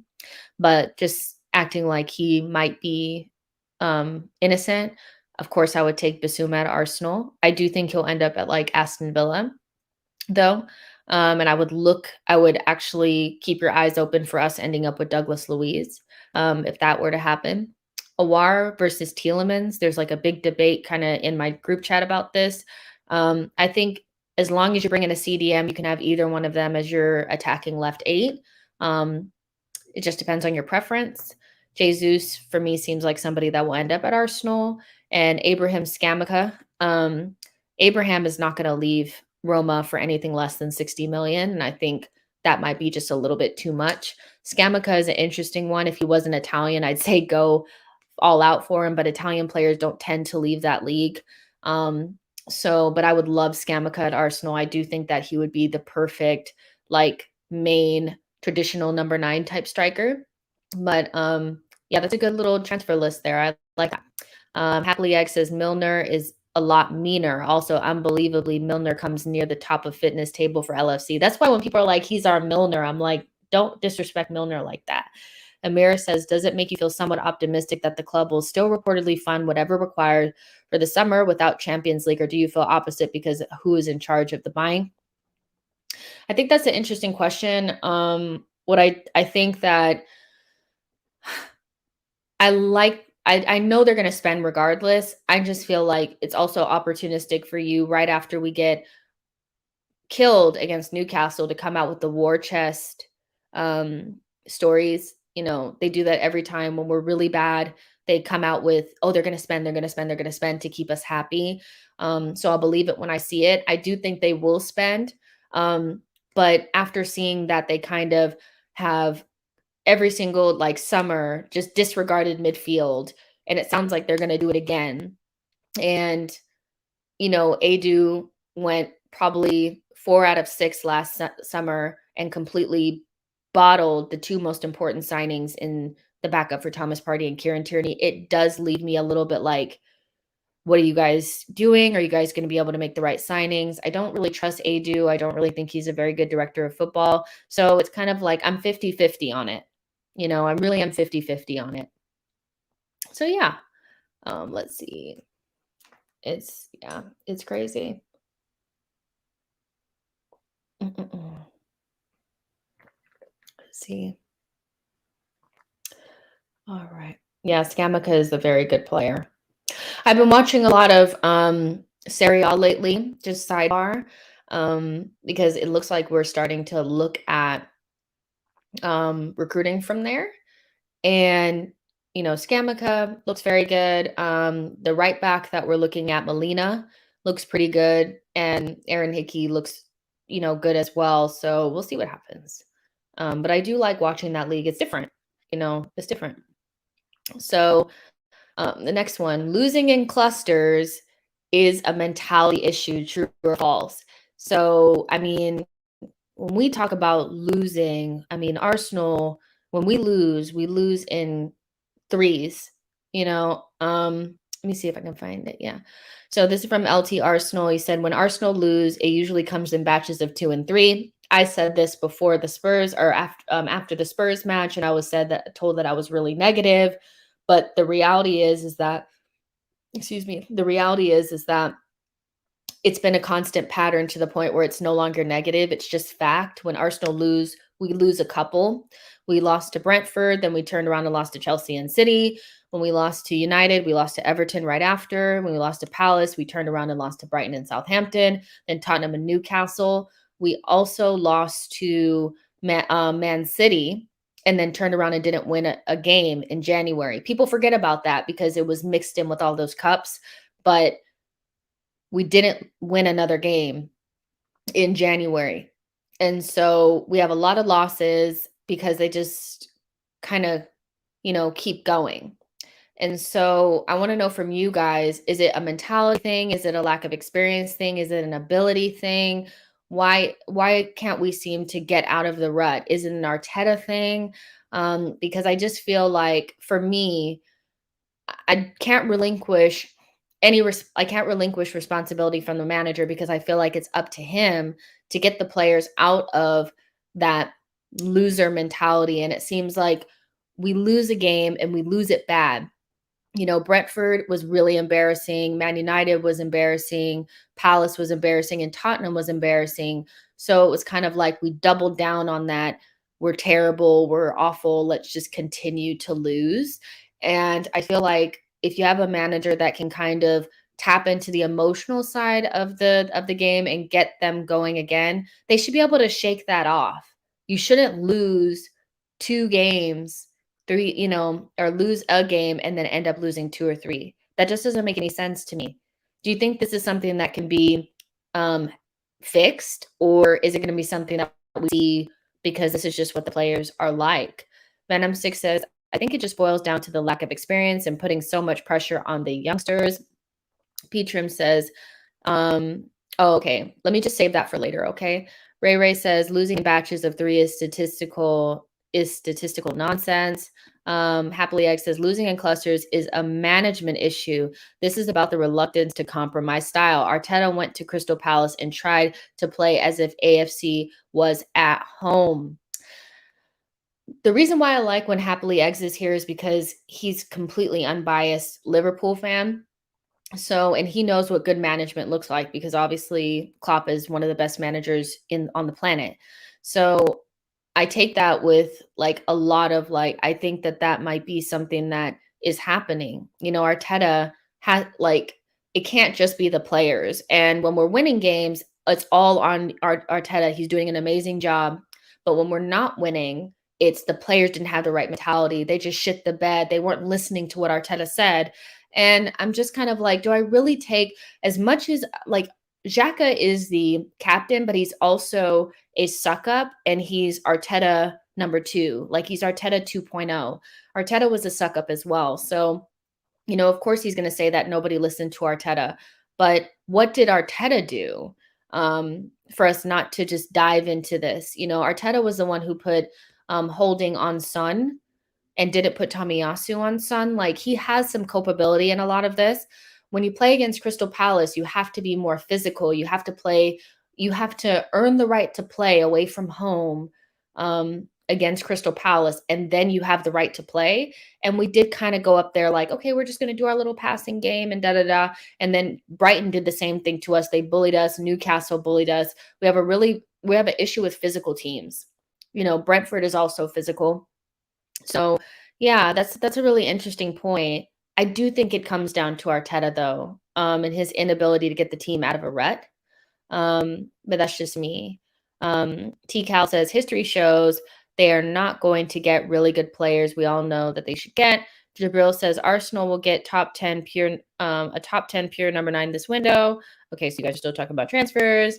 Let's see. How Ola Donkey, I feel like I haven't seen him in a long time.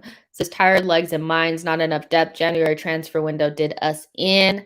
Um, let's see. 00 Slice says, "Hey Jess, more power to you for being able to come on after this depressing defeats. Shout out to the fans who wanted to be proven wrong with this team instead of gloating just to be proven right."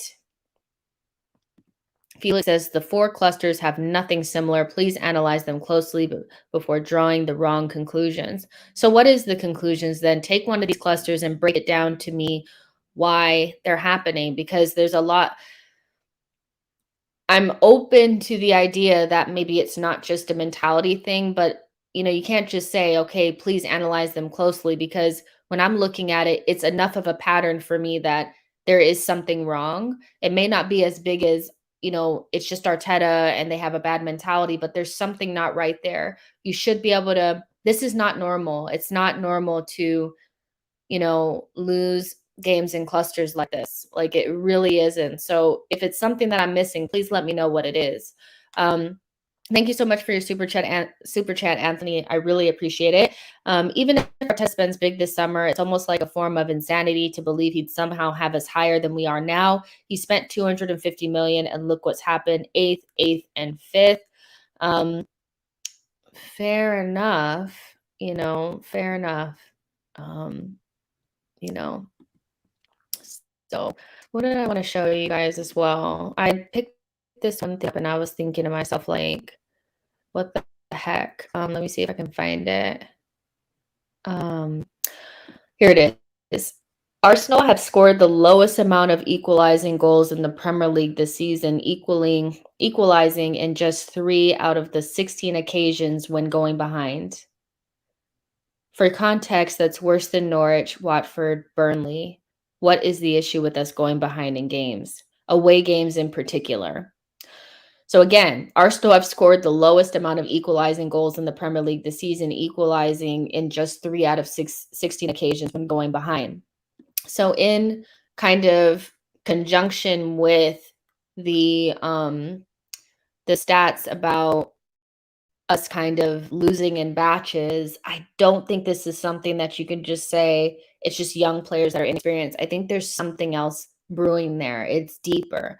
Um, Anike says, but Arteta doesn't always set up his teams properly when facing adversity, which doesn't do him any favors. So do you think that there's like, okay, what I've noticed from Arteta this season is that um, he's been very reluctant to change his style of play when it probably would have been good. So when we started off the season, we lost to Brentford, and instead of playing, 3-4-3 or matching up Chelsea at home, we decided to play our way and got ran through.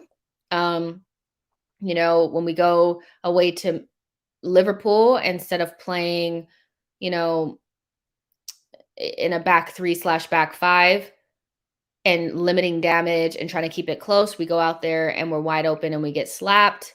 There's just been a lack of like changing things. We're always going to go and play our way, and our way of play only really works if teams allow us to play it that way.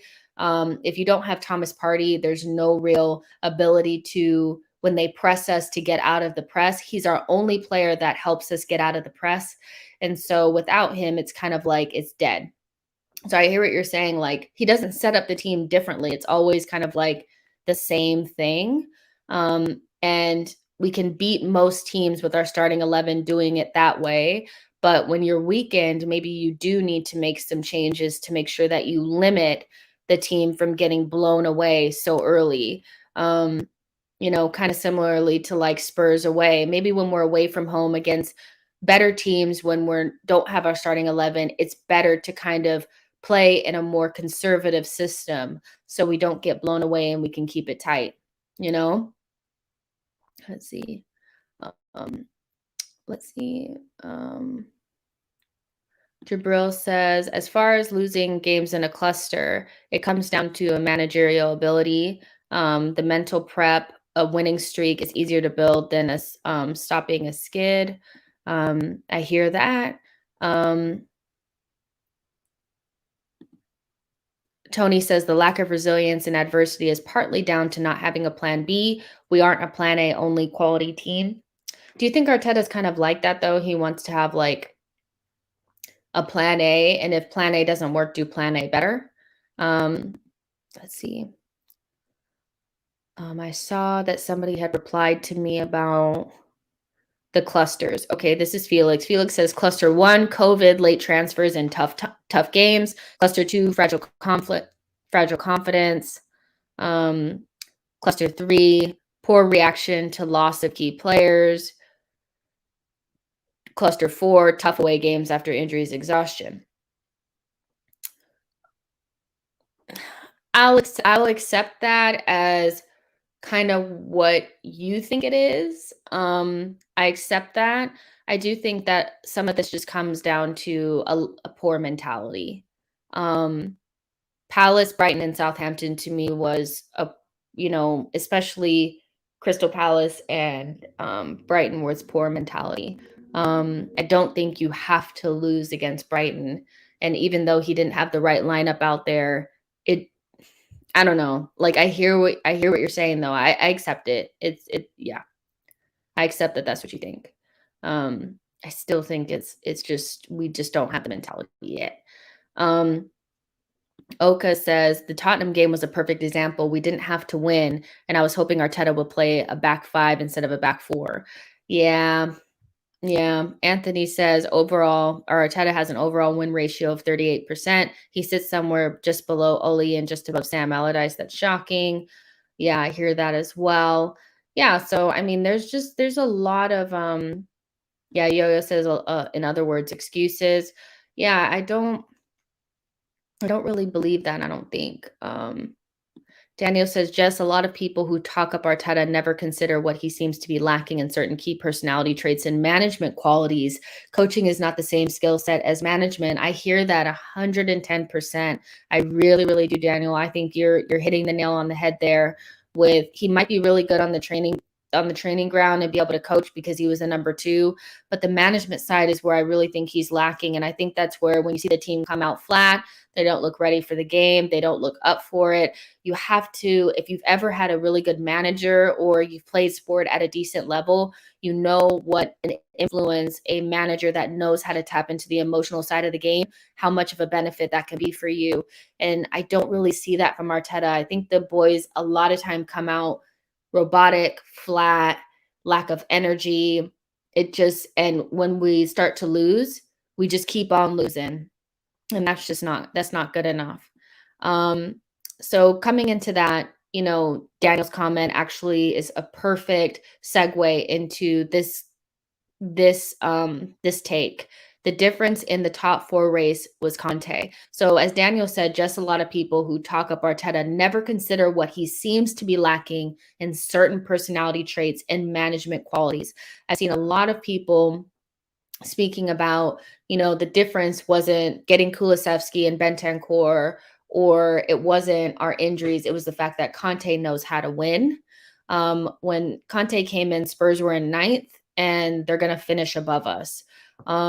I think since Conte's been there, they've probably been one of the top three teams in terms of their like statistically and in the form table. So as much as people want to, and this is what really kind of annoys me about some Arsenal fans, is that there's never any honest analysis on our rivals. It's always everything that we're doing is really, really good and everything they're doing is really, really crap.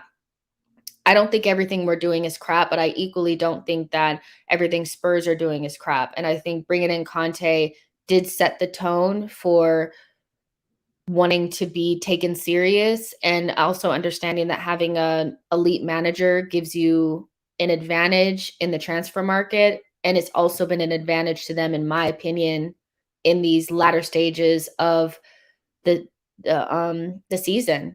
They were able to get 3 points from Manchester City. They were able to get a point from Liverpool. And even though they didn't win that game, they did enough to win it.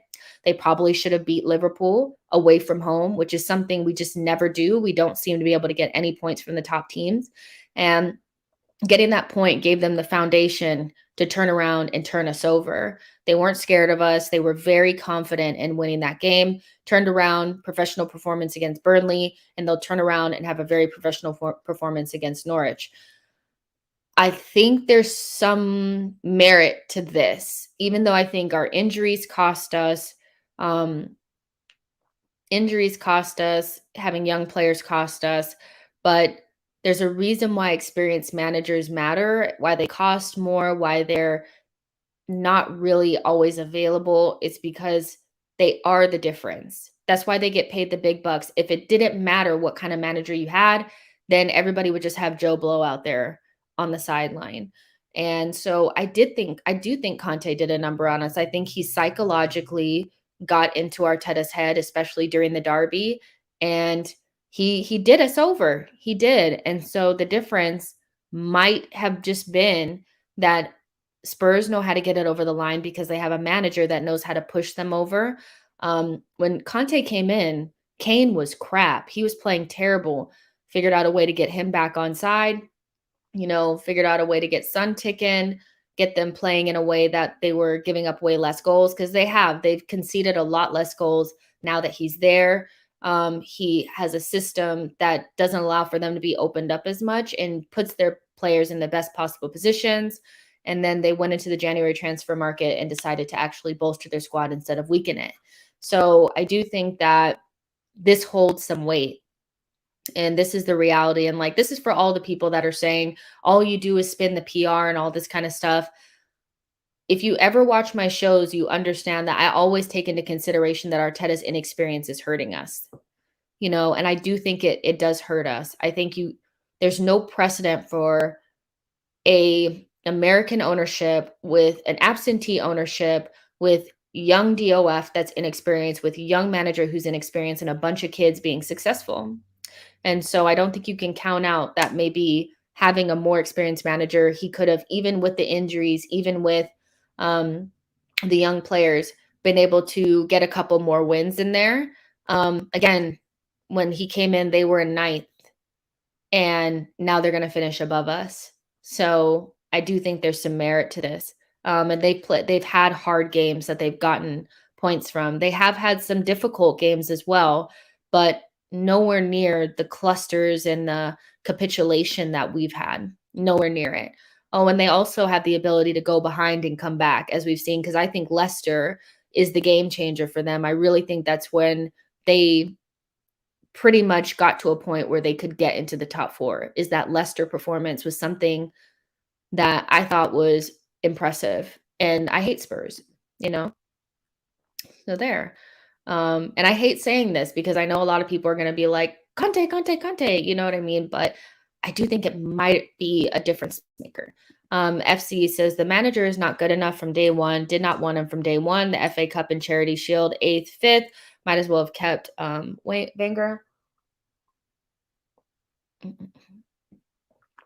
Fair enough. Let's see. Lynn says, also, Jess, oh yeah, you said that. Ray says, the only thing that really annoys me about Arteta is his belief in Xhaka is a good influence on the team. I mean, it annoys me that he's re-signed all the average players, got rid of a lot of what some consider like bad eggs and stuff like that. I do think culture is important, but I also think talent, if you don't replace it with talented players, it doesn't matter. So my rule is you can get rid of guys with bad attitudes, but if they're talented, you need to replace that talent with players with the equal level or more talent with better culture. And I don't think we've done that. I think we've gotten rid of Guendouzi, Torreira, Aubameyang, and these guys. And we've kept El Neni, Xhaka, Holding, and they're just not good enough, but they're nice guys. And so what's the point? A winning culture is a good culture. And so I don't think reducing the talent and keeping the nice guys has helped us that much because we just haven't replaced the quality. Maybe we'll do it now, but yeah, I never really, this whole Xhaka is a great, guy and is really our captain, and this rehab job that we've done on him, what has that gotten us? It hasn't gotten us anything. It's made Xhaka look better, but it hasn't done anything for us. We could have sold him this past summer. Pete Trim says Conte is simply a winner and he's proven. Juan says Arsenal is either win a game, lose a game, not even trying to get a point from losing positions. To Chelsea says Conte is a magician. Happily Egg says Conte wasn't great. He realized the only way Spurs can win on the counter. But I mean, that's the difference between him and Arteta, right? Is that he took what he had and he put it in the best. There was a way that a manager could have gotten something out of Aubameyang, Lacazette, and all those guys. The difference is that, like, if you want to build something long term, you couldn't have done that. You had to tear it apart, and that's what we chose to do. But I still think we needed a more experienced manager to do that. Like when Liverpool decided to change things around and to rebuild, they didn't bring in a novice. They brought in somebody who had built something before, because Klopp had already built Dortmund before, and he had built something at Mainz as well. So I think, of course, I don't like the short-term kind of manager thing. And Conte is kind of like a short-term guy who kind of piecemeals things together. But he's come in, and of course, they're really good on the counter, but he kind of got them in a better defensive shape. And he has them believing, which is something I don't really think they had under Jose Mourinho or under Nuno Espirito Sanchez. Or Santos, sorry. So I understand, like, Conte hasn't done like much, but like he's done enough to get them in the top 4. That's enough. Ryan says it's a new manager bump. Marsh says, hi Tech J. Okay. Name Block says Gooners talk a lot about everything except for winning the goddamn league. Artificial Intelligence says, sorry about my bad typos. I'm sure you all know what I meant to write. Message stands, just take the good advice on board from someone like me. I'm sure your viewers will tell you who I am. I don't know what you guys are talking about. I have to go back and look. I don't know what you guys are saying. Oh, Josh, you're 16. Yeah, you haven't seen Arsenal be good ever. Damn. It sucks. It really, really sucks. So yeah, I think with this one, there might be a little bit of truth to it. And I saw this from Curtis Shaw. Of course, he hates Arteta. And he said, sack him tonight. It's over. Difference between us and Spurs is their manager is elite. Arteta out. And yeah, I think either if you're going to have an inexperienced manager, you need to give him very talented players to make up for his inexperience. Or you need to, if you have a young team, you need to have an experienced manager that's been there and done it before. And we have neither of those. Everybody's learning on the job, and we're suffering for it. Conte is leaving Spurs within the next year, and they will go through another cycle. Arteta has goals to build long term. I'll judge Arteta more harshly after next season since he has cleared the trash. So yeah, I mean, there's mixed reviews on this. Some people still believe Arteta is the right guy. Some people are like, he's not. Fair enough, you know. Spooch says, just to let you know, Jess, Arsenal have better squad players than Spurs. I think it's pretty even, to be honest. No, I think they're all average. Sorry, you know. So, yes, I can do that for you guys. No spamming in the chat. T-Cal says, oh, and there's 185 of you guys watching, so like the video and subscribe to the channel. T-Cal says, Arteta should have come to deputy at Arsenal and learn, not as a head coach. Yeah. For everybody who's like, oh, Jessica, you only just drink the Kool-Aid and stuff, I never wanted Arteta to get the job. So I was never somebody that was really excited about the appointment. I just don't understand how you get a winning combination from somebody who's never done it before with a clubs as big as Arsenal that needs that big of a rebuild. So yeah. Ray says, I'm giving Arteta one more window to fix up and get rid of Xhaka. That's all he has to do to get me back on side, at least for 2 more seasons. I hear you. I really do hear you. Colin says, of course, some of you jump my ship for saying Arteta out this season. Fair enough. Gunnar Glenn says, Spurs top players hardly get injured. That's another like really crazy thing I saw that I kept was the amount of injuries that some of these guys have had has been like, that's a lot. That's a lot, you know. This week has been painful, but this is why we miss out ultimately matches played, not even starts. Um, that's not a lot of minutes or not a lot of games for players that we ultimately need to play a lot of games. I remember we missed Xhaka for a large part of the season, Thomas Partey as well. And somebody else put up Spurs, and all of them were all of their like main players were pretty much available for like 38 games, 36 games, 35 games. And so that makes a huge difference when you have players that are just not available to you. So yeah. Um, and I think we have like one more as well.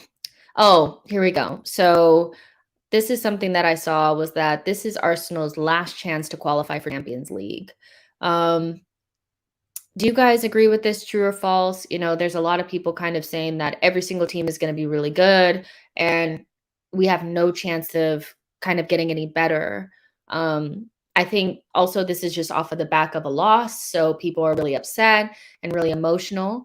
But I'm hearing a lot of this was Arsenal's last chance to qualify for Champions League because Newcastle will be up there, Leicester will be back, Wolves will be up there, West Ham will be up there, and we're just going to get worse and we're just not going to do anything. So, what do you guys think about that? Do you think it's just people are being like dramatic and emotional after the off of the back of the losses and not making Champions League? Or do you think that, this was our best possible chance and it will close up on us? Nashville says it's an uphill climb for next year. A lot of things broke right for us to be in the mix this season. Um, it's a short says yes. Josh says Europa League anthem going to hit different. Isco says I think we need a change of management. Tony says falls drama queens. Ryan says third was up for grabs this season. Lynn says, Jess, I'm not criticizing Kane, but as soon as he plays more than one game, he gets injury after another. I mean, he didn't get that injured this season. They've been really lucky with injuries this season, Spurs have. Diego Bronco says next season will be another season of Xhaka in the 11. We just want to be average. KSC doesn't have ambition. I don't understand why we don't move on from Granit Xhaka. I really don't get why he's such a big part of this team. Let's see. TJ says Romero was injured for Spurs for ages. The reason why we are shit is because our squad is awful. Yeah, I get that, but like we're talking about Kane, Son, these guys, they weren't injured. Hoiberg, these are some of Lloris, these are some of their main players. So I hear that you're like kind of nitpicking to make your point, but like if they had been unlucky, it would have been they had lost. First, they play in a back three / back five. So yeah, losing Romero might have felt big, but like when you don't play with the back four, you ultimately have the buffer with 3 center backs. We know who the main guys are, and those guys didn't get injured that often, even though I think Son was injured for like a little bit of time. But yeah. Let's see. Name Block says, I knew Arteta was out of his depth after the Europa debacle. Losing 3 games after the summer break was proof he should be fired. Tony says a center back injury with a 3-back team isn't a big deal. That's how I kind of feel as well. Felix says there's a new top 7 now, apart from City and Liverpool. 3 to 4 remain open. PS soon. 6 may also be Champions League. People need to calm down. I think it's 5th, not 6th. It's just 5th. From what I read, I thought it was just instead of just the top 4, it'll be 5. But with more teams entering that space, like you said, it's going to be really difficult. I do think I'm very kind of like, okay, so what are we going to do to cut the line? Every season, there's always a team or two that don't do as well as people thought they would. It's rare that every single team is playing good at once. Nobody thought Man United or Leicester would be crap like they were this season.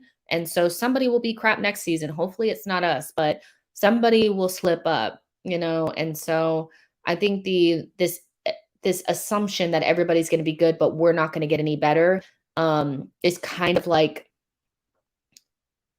a little bit too much. You know what I mean? So yeah, Nitsuj says we'll be fine next year as long as we get better squad players and a quality striker. Fair enough. Let's see. Diego says depends on the Europe coefficient, Jess. Okay, cool. So It may be 6 too, so I need to reread that. I thought it was just 5th, but maybe it's more. So yeah, OES 5th. But still, like need to be like 6 spots for it to feel more secure than that. But I hear what you guys are saying. I really do. Um, but yeah, like this whole that's our last chance. I do think that that's a little bit like, okay, we're just kind of being like really dramatic. But yeah, we'll see. We'll see. So where do we go from here, you guys? I mean, that's ultimately what I want to know from you guys. I know this has been a tough couple of days, but I did a community poll and I asked where we go from here, and 35% of you guys with 400 and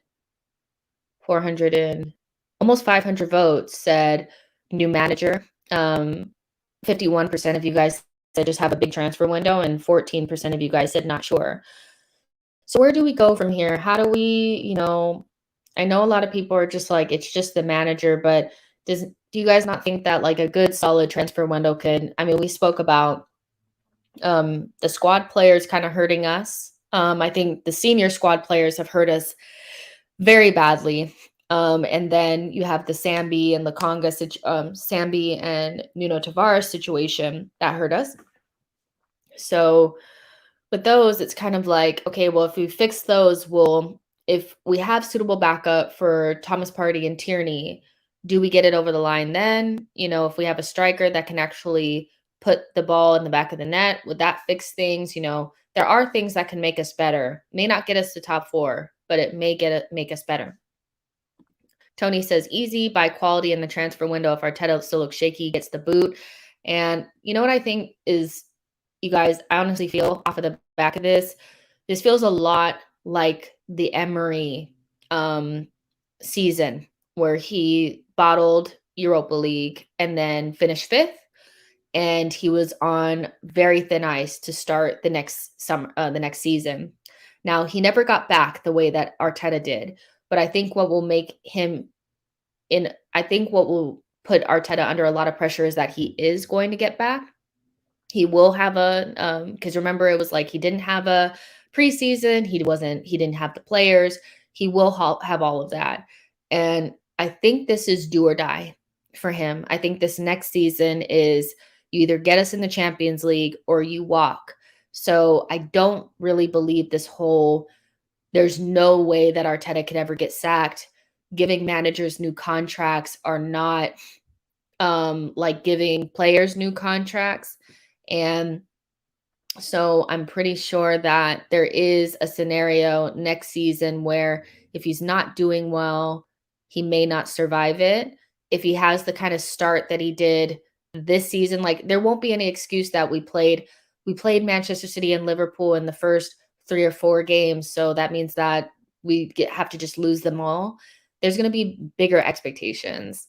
So and I don't think he's going to have as much patience from the fans either, because this feels very Emery-ish, this collapse at the end of the season. And I do like Arteta and like the things that he's trying to do, but ultimately, if he has spent this amount of money and he gets his striker and the midfielder and the backup fullbacks, and we still can't score goals, and we're looking like we're not going to score, and we can't come back when we go down, and we just give Manchester City and Liverpool 12 points. He's got to go. He's going to have to go. And so I don't really think, if you don't like Arteta, either he's going to prove you wrong or you won't have to see him that much longer. I don't really think that there's a scenario where he stays forever. Yo-Yo says KSE value Arteta's development above all else. Adu, Vinay, Josh made interviews to defend the man. I still think there's a scenario where he doesn't survive. And it could be at the beginning of next season if he doesn't start well. Lynn says a contract can be broken. It will just mean extra payout. That's all. Exactly. Ryan Henry says if Arteta fails next season, it will expose the lack of ambition from the owners. If Arteta fails next season, it will expose the lack of ambition from the owners. I mean, it may just expose further, like if Arteta is not good enough, because like the team that he has, as many flaws as it has, if he has good solid backups, fit Thomas Partey, fit Tomiyasu, fit Kieran Tierney, a couple of additional attackers and another midfielder, there's really no excuse for him at that point not to have Arsenal playing good attacking football, scoring goals and winning games. So for me, if they back him and he fails, that's probably just because he's not good enough. Not necessarily because they lacked ambition. I do think they lack some ambition, but I think it's more about Arteta this coming season than the ambition of the owners, because there's a lot of managers that could have gotten back the way Arteta has, and I think they may have been able to do a better job, at least get us to score more goals. Pius says, at this point, thank you so much for your super chat as well. I can only blame Adu and the board. We were one experienced CM away from top four. Not signing anyone in January window was extremely negligent. I agree. I think the January window was done. So yeah, Gunnar Glenn says, oh, I'm sorry. Blaze says, Jess, can Arsenal bring good and experienced world-class players to add to our squad this transfer summer market? We need to protect young players because they can't always carry Arsenal to win. No, I don't think we can bring in world-class players. I think that that's the issue with not making Champions League. You can't get, like a player that I thought would be good to bring in this summer would be somebody like Dybala, a game changer type of player that's been there, done that, 29 years old, a really good attacking midfielder with goals in him. And you can't get Dybala without Champions League. You can't put your name or your hat in the ring for Tchouaméni without Champions League, even though he's younger. So I don't necessarily feel like we can get world-class players, but I've seen teams below us recruit properly in a way where they're able to get quality players in without it. So I don't necessarily feel like it's a doomsday if we don't get it. The recruitment has to be better. It just has to be better. And Arteta has to be a better coach. So I don't think we get world-class players, but do I think we'll get the players that we've been linked to? Gabriel Jesus, Tielemans, Hickey, Molina, and maybe a couple others? Yeah, I do. And they're not world-class, but they're better than what we have, you know? Joelle says, hi, Jess, just got on. Looks like I missed the stream. Love your hair today. Thank you so much. But you can watch it back for sure. But I'm sorry you didn't get to see it all live. Kevin says, big up Jess from Philadelphia. As a Manchester United fan, I don't think Arsenal will struggle as bad if they get a few experienced squad players. Fair enough. Ray says Cedric is SHIT. Sambi is a noob. El Neni is poor and been here for 6 years. But the king of crap is Xhaka. He's been here for 6 years and played 186 games, never finished above fifth. Long-term stats are telling. Fair enough. Ryan says, it's true they backed him, but they chose to hire a novice. Fair enough. Like, I don't think we needed to double down on our decline by hiring a novice. I really think we could have signed or brought in an experienced manager. I mean, at the same time, Ancelotti was available. And I know a lot of people are like, he wasn't right for our rebuild, but I don't know. I just think we needed somebody that, I mean, at that point we had like Aubameyang and stuff, and I think they would have respected Ancelotti more than Arteta, and we may still have like Aubameyang and stuff. So it would have been a different world. Udako says, if we start targeting to compete for the title, we can be sure we end up in the Champions League. But if we just set our objective to the top four, we will be going nowhere. I really like that comment because I do think that we set our standards really low. And this season, we clearly didn't think we were going to make top four. And we probably set our sights on Europa League or, just getting into Europe. And we had an opportunity to get into the top four. And had we had been more proactive and aimed to get top four, we might have actually got it. Or, if we had aimed, like you said, for the title, which we probably wouldn't get. But I know what you mean, like aim higher so that if you land a little bit lower, it's not so devastating. But we do kind of like aim for the exact thing and sometimes just get what we have went for instead of higher. So I hear what you're saying. Z says, Arteta will be managing an average team in Spain in a few years. Mark my words. He is an elite level. If you can't motivate players for Champions League spot after 5 years of being subjected to banter, Yeah, I mean, fair enough. I hear people are not really happy with Arteta and don't think he's going to be here long, or he's not, a high quality manager. I think he's a good coach, and he should be because he was a good number 2, but he lacks the management side, and that's what we really need. Arsenal is a big club that needs a manager that's been there and done that, and Arteta is kind of lacking that part of his management. The way that the players come out flat and don't fight in games where they should be scrapping is enough for me to say, especially because it happens so often, that he doesn't have that connection to that side of management. He doesn't manage the squad well, and so we're lacking that, and it's hurting us. The fact that there's still parts of the fan base that never really like acknowledge the fact that maybe an inexperienced manager could be hurting us, I think is disingenuous. Like, of course his inexperience is hurting us, of course it is. Like, he hasn't ever managed before. Let's see. Um, so yeah. Um, T says you can't achieve much without first aiming to overachieve. And I hear that. Like, we just kind of, and I mean, some people were saying that the players kind of relaxed after they qualified for at least Europa. And I'm like, I wouldn't be surprised if in their head they were like, whew, we're good, because we just don't go for the jugular. We never went for the jugular. I think that's why we lost to Man City. I think that's why we lost to Liverpool, especially like at home, is we could have won those games, but we don't have a killer, ruthless instinct, and that comes from the manager ultimately. Mm, okay. So yeah, you guys, that's pretty much it for today. I just wanted to have like a more calm conversation around like what happened yesterday, and just talk it out or whatever. And I really did enjoy this. Make sure you guys like the video, subscribe to the channel. I know we're mad and we want to punch somebody, but we have to stick together.